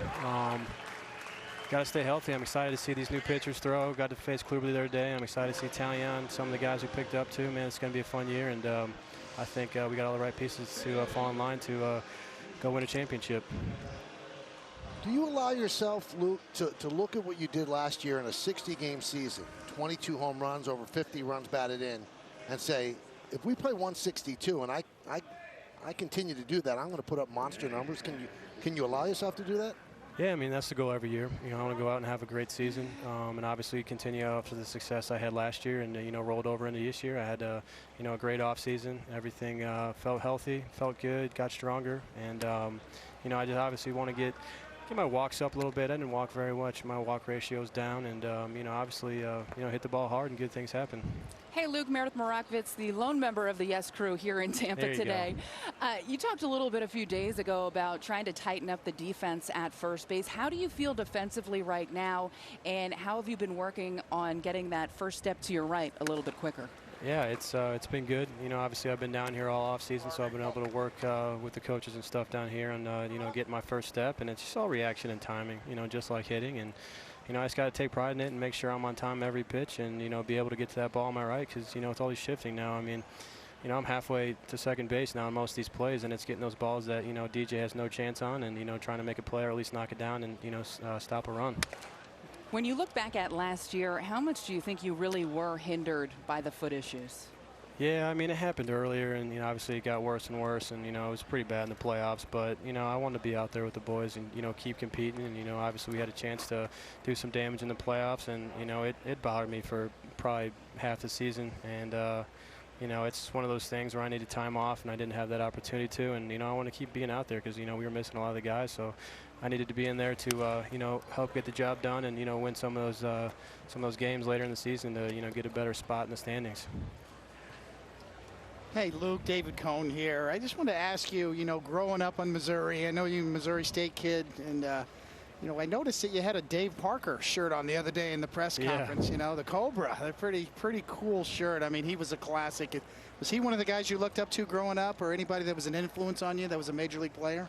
Yeah, so Marcus, our hitting coach, came up to me, and he mentioned he wanted those T-shirts made, and I, you know, reached out to Roto World, and they hooked it up because, you know, the boys always be bopping, so you know, in the cages. So if you hear those loud noises, so it's a great shirt. You know, it's a great, you know, way to show respect to those old players that, you know, got the jump done before us. And you know, I had a lot of guys. You know, I had Ryan Howard go to my, you know, high school that I looked up to, and you know, getting to see him when I was younger, you know, on Gatorade and Powerade and Adidas commercials was pretty awesome. And you know, obviously David Freese was a big one for me, who I still keep in contact with. So I got a lot of guys that, you know, I looked up to, and you know, the guys that, you know, paved the way, and you know, just great guys overall that, you know, were always there for me.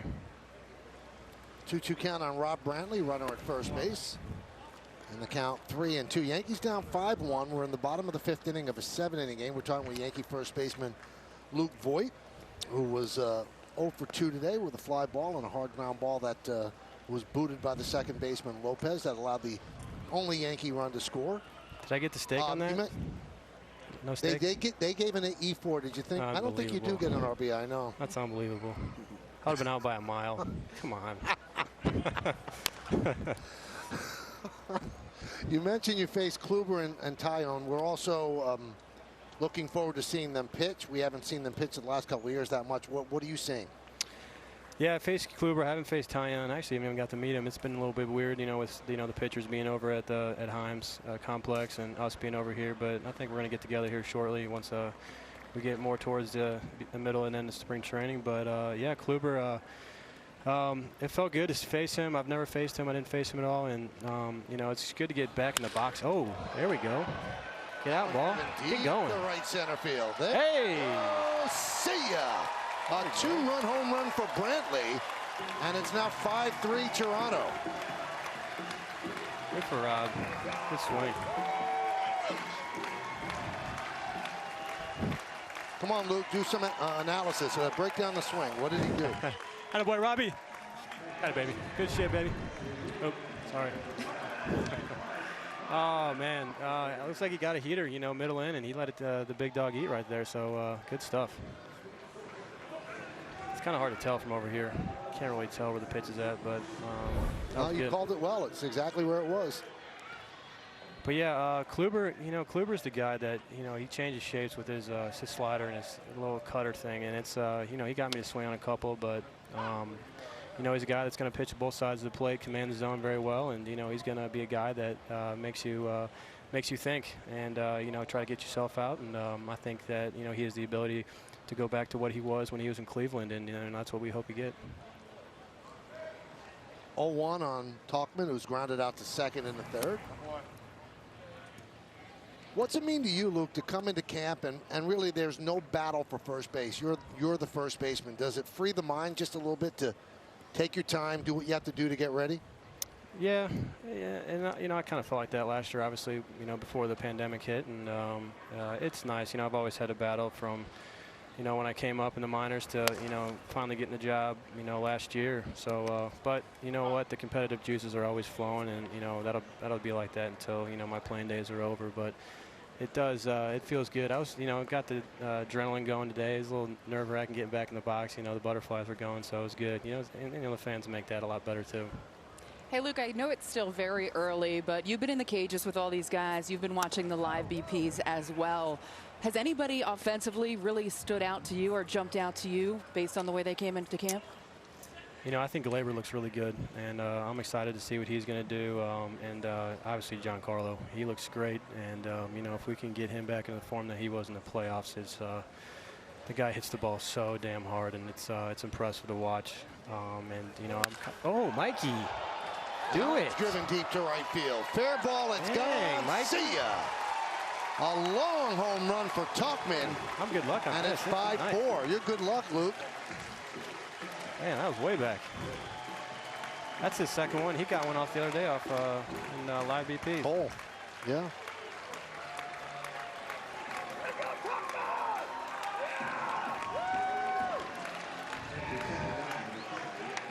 That boy, Mikey. Swing it.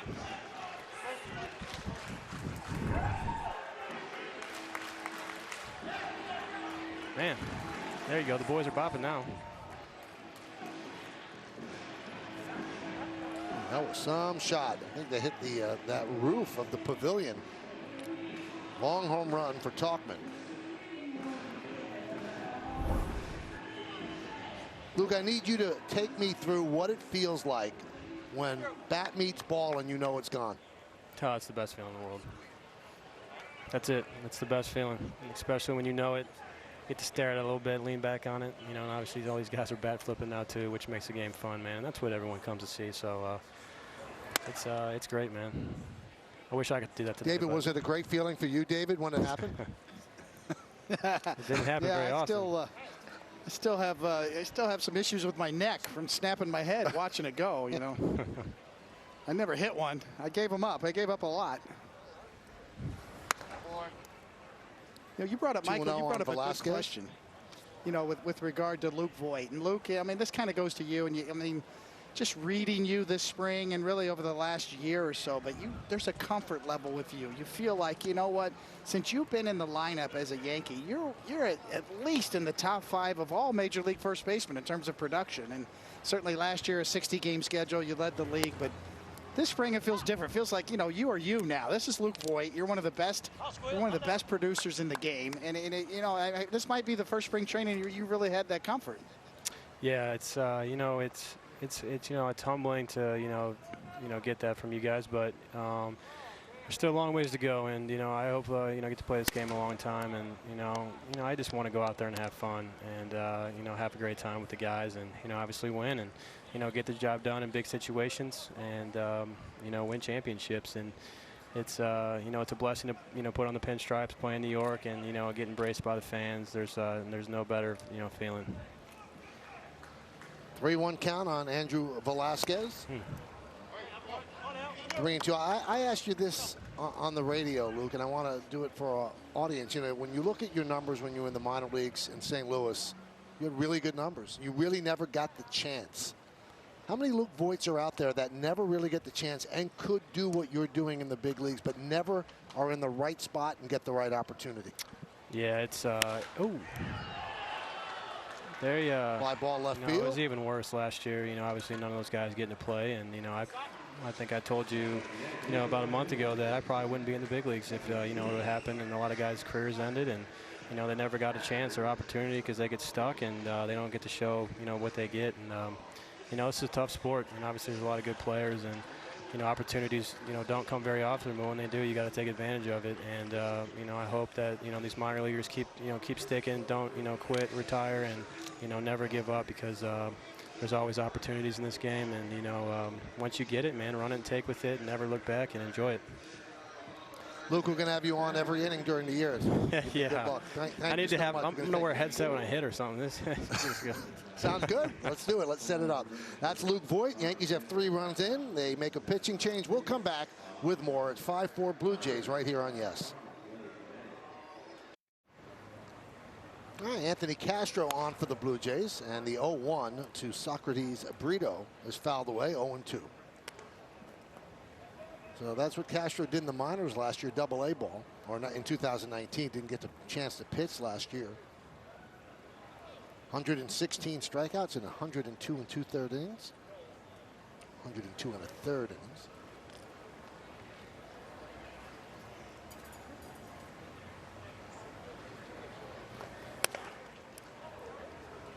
David, that was fun with Luke Voit, talking to him during the game, and had some really good things to say. And you're right. There's just a different feel about Luke Voit. He's kind of burst upon the scene and become a very dominant player.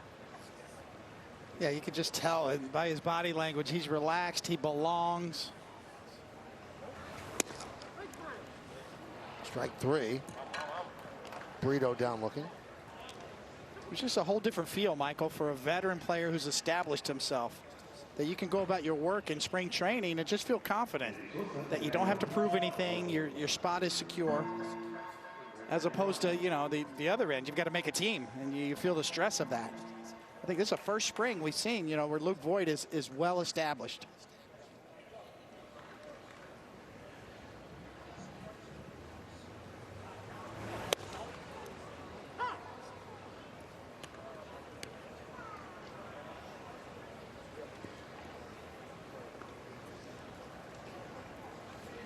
According to Baseball America, Peraza is the 6th best Yankee prospect on their top 30 prospect list. He rips that one foul. And he has also been tabbed by Baseball America as having the best infield arm in the Yankee system. So he took over at shortstop for Gleyber Torres. Beautiful Sunday afternoon in Tampa.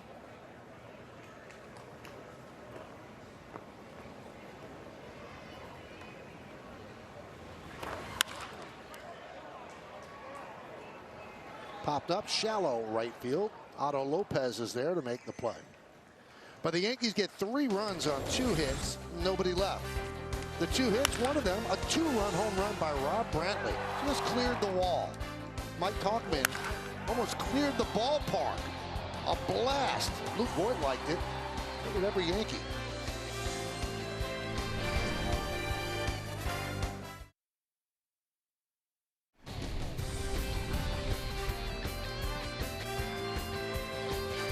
beautiful Sunday afternoon at George M. Steinbrenner Field. Yankees and the Blue Jays. First spring training game for both.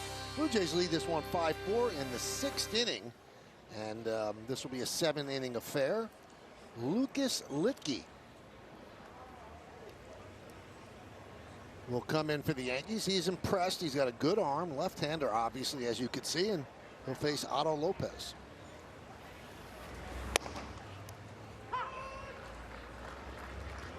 There's a strike.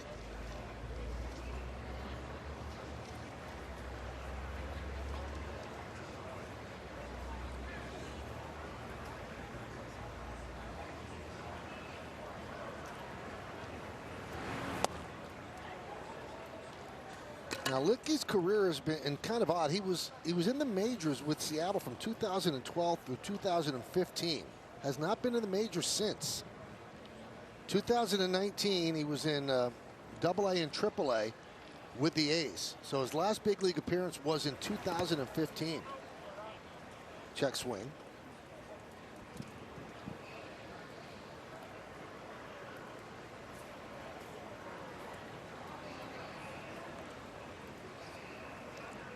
And the word on Litke is he gets ground balls.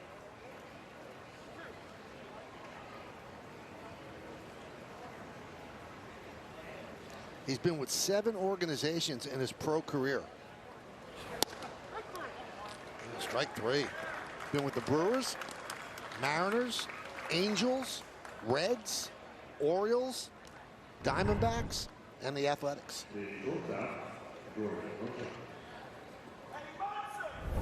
Well, looking very sharp off his first hitter there. Kind of a backdoor cutter there. Gets him looking. Also has shown a really good curveball. Real downer tilt to that curveball that he's featured so far. If you're a left-hander and you have a good curveball, you're going to find a job. Here's Groshans. Struck out in the 4th inning. Now Litke has been involved in a no-hitter. 2012, June 8, 2012, he's pitching in Seattle against the Dodgers. And he was the 4th of 6 Seattle pitchers in a combined no-hitter.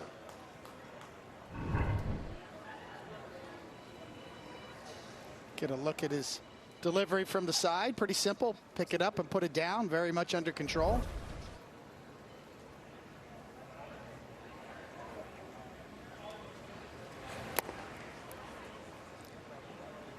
The other pitchers that combined for that no-hitter, Kevin Millwood, Charlie Furbush, Stephen Pryor. They pitched the first 7 innings. Then Litke recorded the first out of the 8th inning before Brandon League and Tom Wilhelmsen closed it out.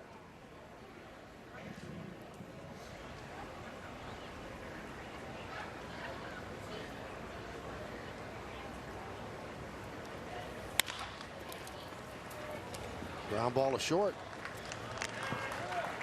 Raza for the 2nd out.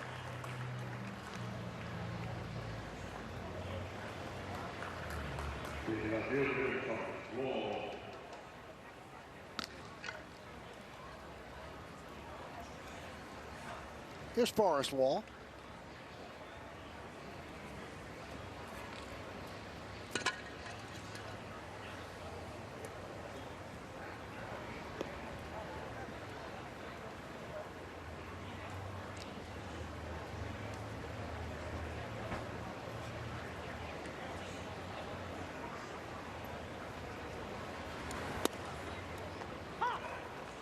David, I can't wait till opening day on April 1st when I can look through the glass and you're right there. Now I've got to look through like, what, 15 states?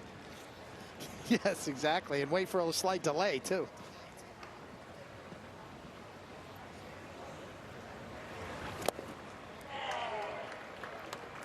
Have a whole new appreciation now, Michael, for what Paul O'Neill dealt with all last year. That 60-game season we had, sitting in the basement in Cincinnati. Now I'm in the basement. This is the Studio K, and you're in some kind of kitchen for some reason. Bar. This is the bar. It's where I belong. A bar area. Well, you're broadcasting where you're comfortable. Yes. Can I get you a drink? The 0-2. Oh, just missed.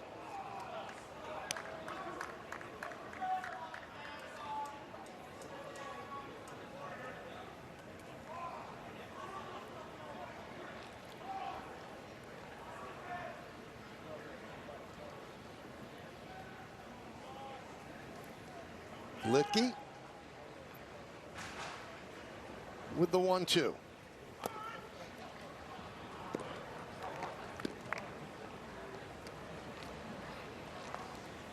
We're back again tomorrow at 1 o'clock, Yankees and the Tigers. And we're excited to get to see Garrett Cole and our first look in a Yankee uniform of Jameson Taillon. Now, this will be the last time the Yankees wear the full pinstripes until opening day. They do this on the opening of spring training, and then they put the pinstripes away, at least the tops, until they return to the stadium.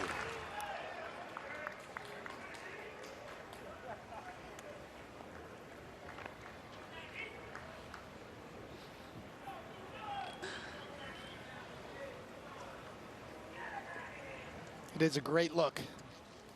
The pinstripes, and of course a great tribute to Whitey Ford, as you mentioned before, with the Circle 16 number on the sleeves.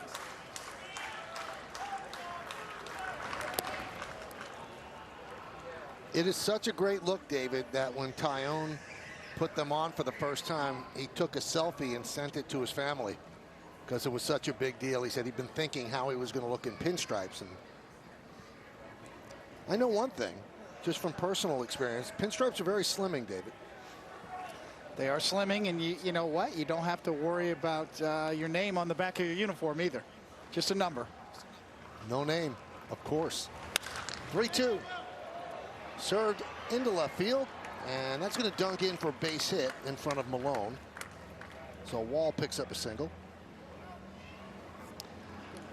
Well, download the MLB app to get in-game video highlights, live pitch-by-pitch, breaking news, player updates, stat leaderboards, and more for your New York Yankees and the rest of the league. Great app, really great app.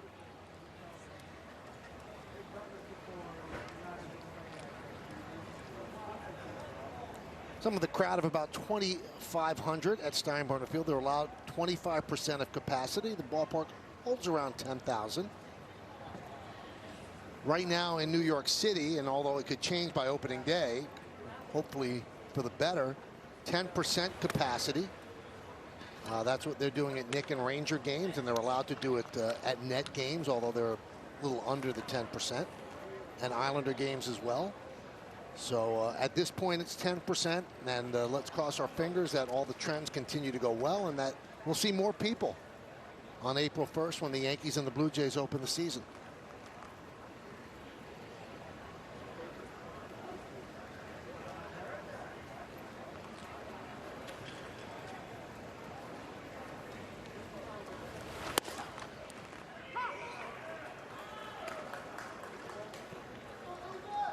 You know, Michael, the only problem with 10% in the crowds, especially in spring training, is that you hear that one guy, that one heckler.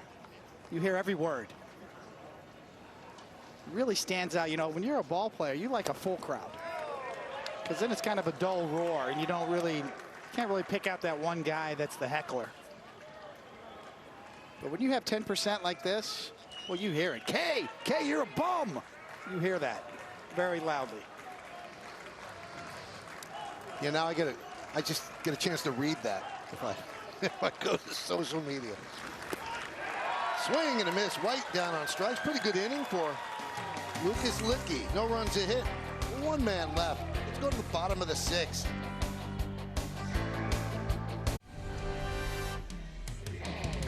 Yankee Spring Training on Yes is brought to you by your local Ford stores. Ford is proud to be the official SUV of the New York Yankees. For current offers, visit buyfordnow.com.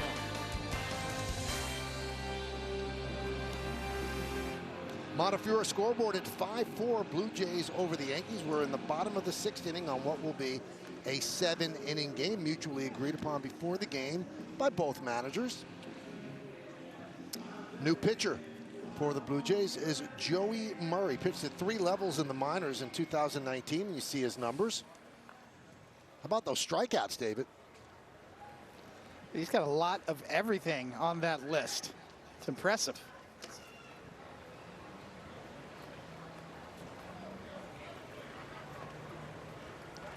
Here's Chris Gittens. Now, I need you to explain this, David, because in doing research on Murray, his fastball sits at anywhere from 87 to 92. But he gets an incredible amounts of swings and misses, and they call it an invisible. What's he doing? What are they not seeing? Why they swing and miss at a pitch that's 92 at best?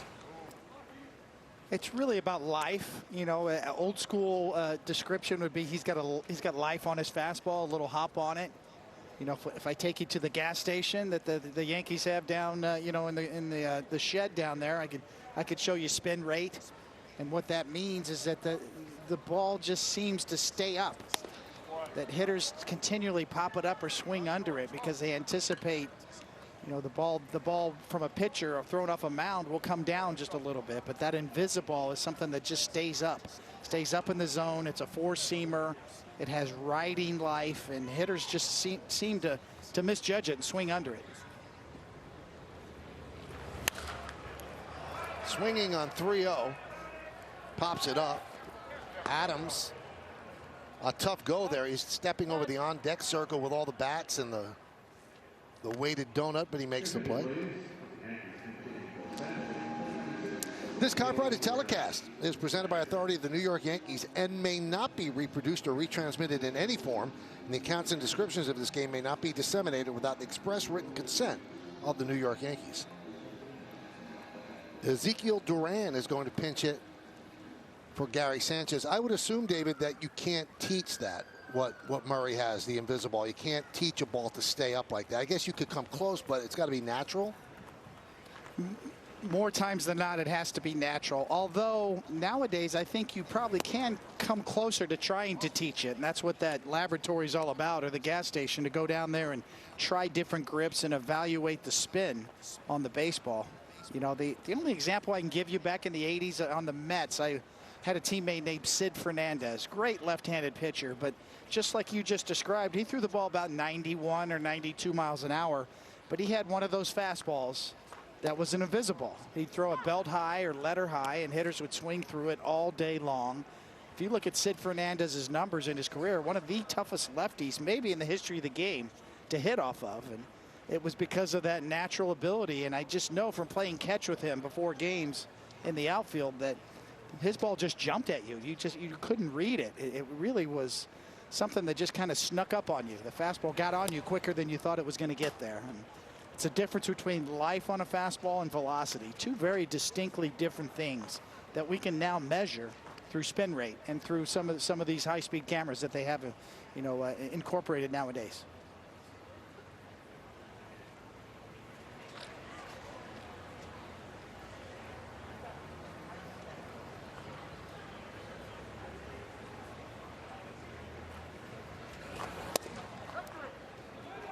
Strike three. Duran down looking.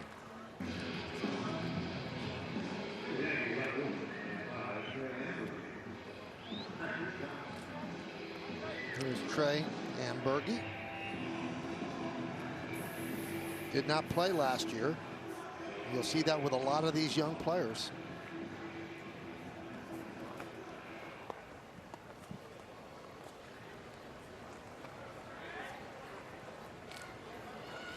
Three infielders on the left side for the righty swinging Ambergy. 5-4 Toronto over the Yanks.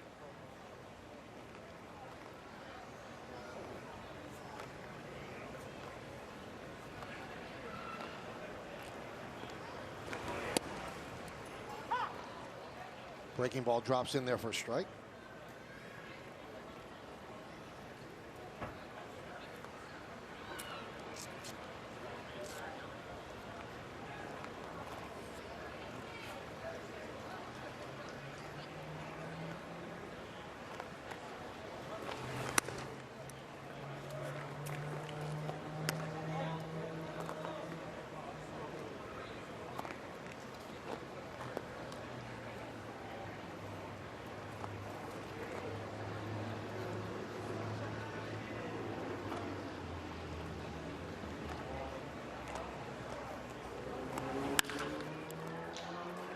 Grounded to short. Groshans. And that'll do it for the Yankees. They go down 1-2-3 against Murray.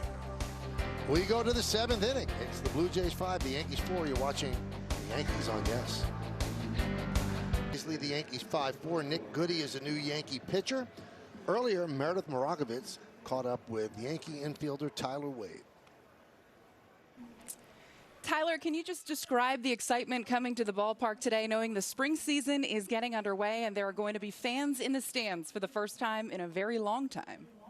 Yeah, we were buzzing today. We came into the clubhouse. There was an extra little bit of pep in our step. Music was a little louder. Yeah, it was fun. I think we're all excited to play in front of some fans for sure. Expectations are always high for the Yankees, but what specifically excites you about this roster and this team heading into 2021? I just think the chemistry that everyone has. I think we've gone through a lot together, and we have each other's back. We know exactly what we need to do to accomplish our goal. So that excites me the most, and I think we're all really hungry. How do you continue to build on that chemistry, knowing it's a little bit of a different setup this year? Pitchers and catchers over at the minor league complex, position players over here, and even just getting your work in, I imagine, has to be a little different this year. Yes and no. But I think I said this earlier. I just think the guys that we have in that clubhouse, everyone's such a good dude, and the energy is always high, and everyone likes to work hard. So the camaraderie is a lot. It's really easy just to kind of pick up where we left off in the season. So it's like we never missed a beat when we showed up, and obviously having Gardy back and DJ back are huge key pieces. And so, yeah, we're just all really excited to get going. What are your expectations for this year, and how do you see yourself fitting in? Win a World Series, number one. Number two, just like I said, give guys days off. Glaber, DJ, Gio, whoever it may be. I feel good mentally. I feel really good physically, and I'm excited to get going. You worked out with Aaron Judge a little bit in the offseason. You said a few minutes ago you feel like he's poised to have another big year. What tells you that? I see what he puts in, and just the way he speaks about it. I think he's confident, he's healthy, and he's ready to dominate the league again. And I know he's got the ability to do it, and I think we're going to see a show in 2021. Tyler, thanks for the time. Best of luck this year. Thank you. I thank you to Meredith and to Tyler Wade. So 2 quick outs against Nick Goody. And Logan Warmoth is at the plate. 1-0. So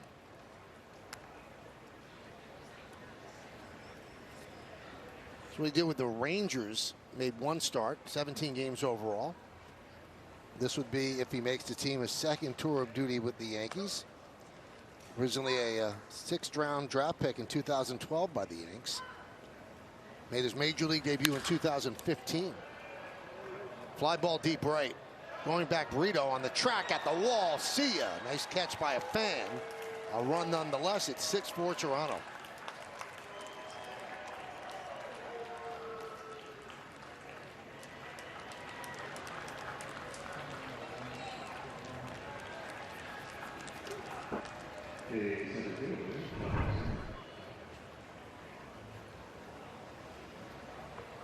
Let's see, a high slider up and out over the plate and hit the other way just enough. And you are right, Michael. That is a nice grab by the fan.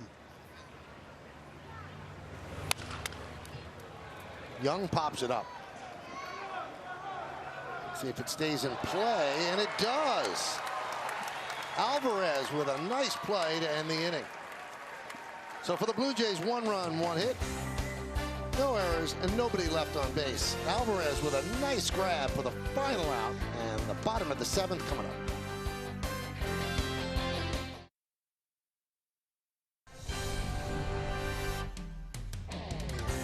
Hi, Yankee fans. Become a Yankee Insider today. Receive the latest video highlights, up-to-date news, features, ticket specials, and more, all delivered free to your inbox wherever you are. Sign up today at Yankees.com/subscribe. And if you already have a Yankees.com account, log into Manager Preferences now. Don't miss a moment. Visit Yankees.com/subscribe today. All right, Brian Baker is going to try to close it out. 7-inning game today.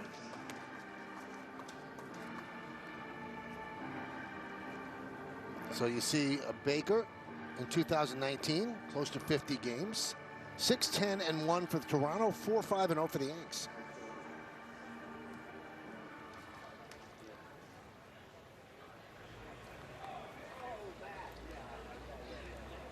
So this is the bottom of the 7th, the last licks we'd call it if it was the 9th inning. So this is the bottom of the final inning. Alvarez, who made the nice catch to end the inning in foul territory, will lead off, and he swings and misses against Baker. Baker's 26 years old, 11th round out of the University of North Florida. He's from Fort Walton Beach, Florida.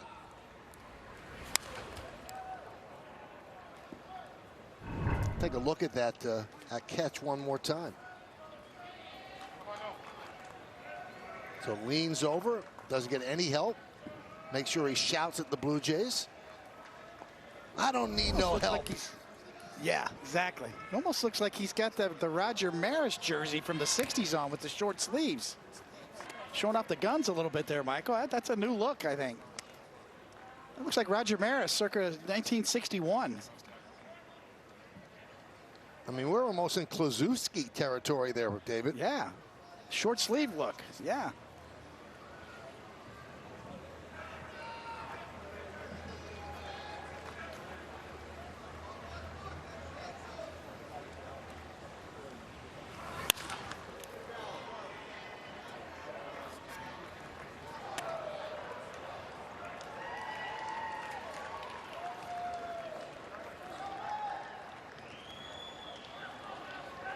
Sporting a Derek Jeter jersey, now has a souvenir and has a Super Bowl shirt. A lot's happened in Tampa. All right, the Stanley Cup champs. You've got the Super Bowl champs. You've got the American League champs. As Alvarez swings and misses. So Tampa is teetering on becoming title town. It's right across the street where the Buccaneers play. Tom Brady and the Bucs.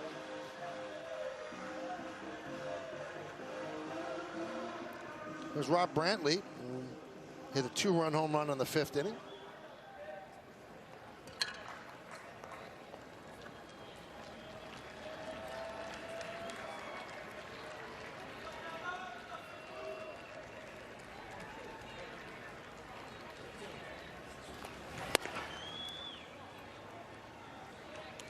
All of us here at Yes are so glad that we could bring you this game, and as we said at the start, hopefully the world is returning to a bit more normalcy, and that we can be a part of that and play a role in that and give you Yankee baseball to enjoy from home until you can go out and see a game in person. So we're thrilled to be able to do the games and broadcast them to you during the spring and then once the season starts as well. As I mentioned, this is the 20th year of Yes, and it's gone by in a hurry.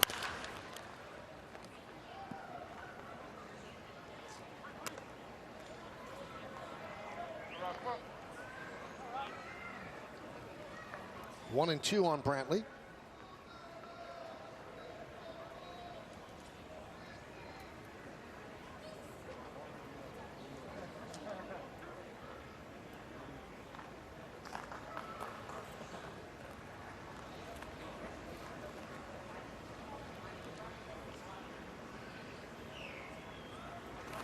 And the pitch.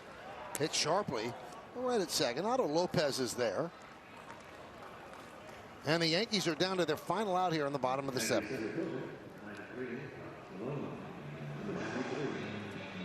know, Michael, I guess now's as good a time as any to ask you a quick question, but you are going to be reunited with John Sterling and actually do a couple of television games this spring, right? Yes, on the 15th and the 22nd. Wow.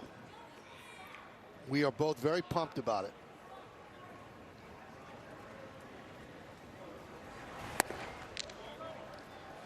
He's actually doing the radio game in the Yes Studios in Connecticut right now. And Susan is at her house doing her part of the broadcast. It's amazing what broadcast companies have been able to accomplish through this last year and over this last year. It's just unbelievable.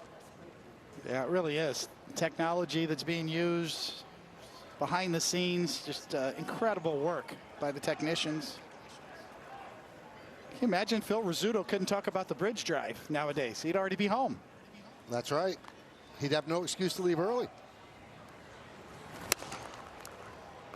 Yankees down to their final strike.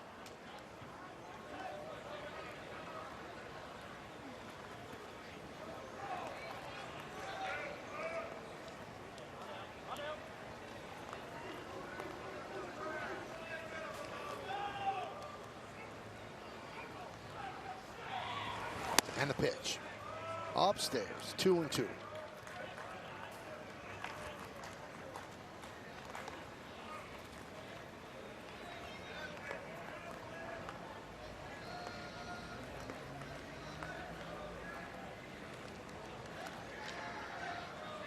And Malone takes the 2-2 and fouls it the other way.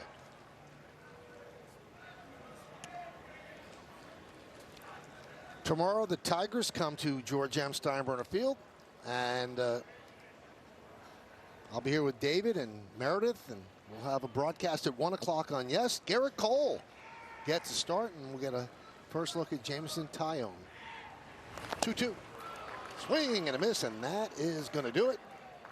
As the Yankees go down in order against Baker, and the Blue Jays win this one by a score of 6-4. We'll come back, put some finishing touches on this one. Yankees lose the first game of the spring, 6-4. We'll be back.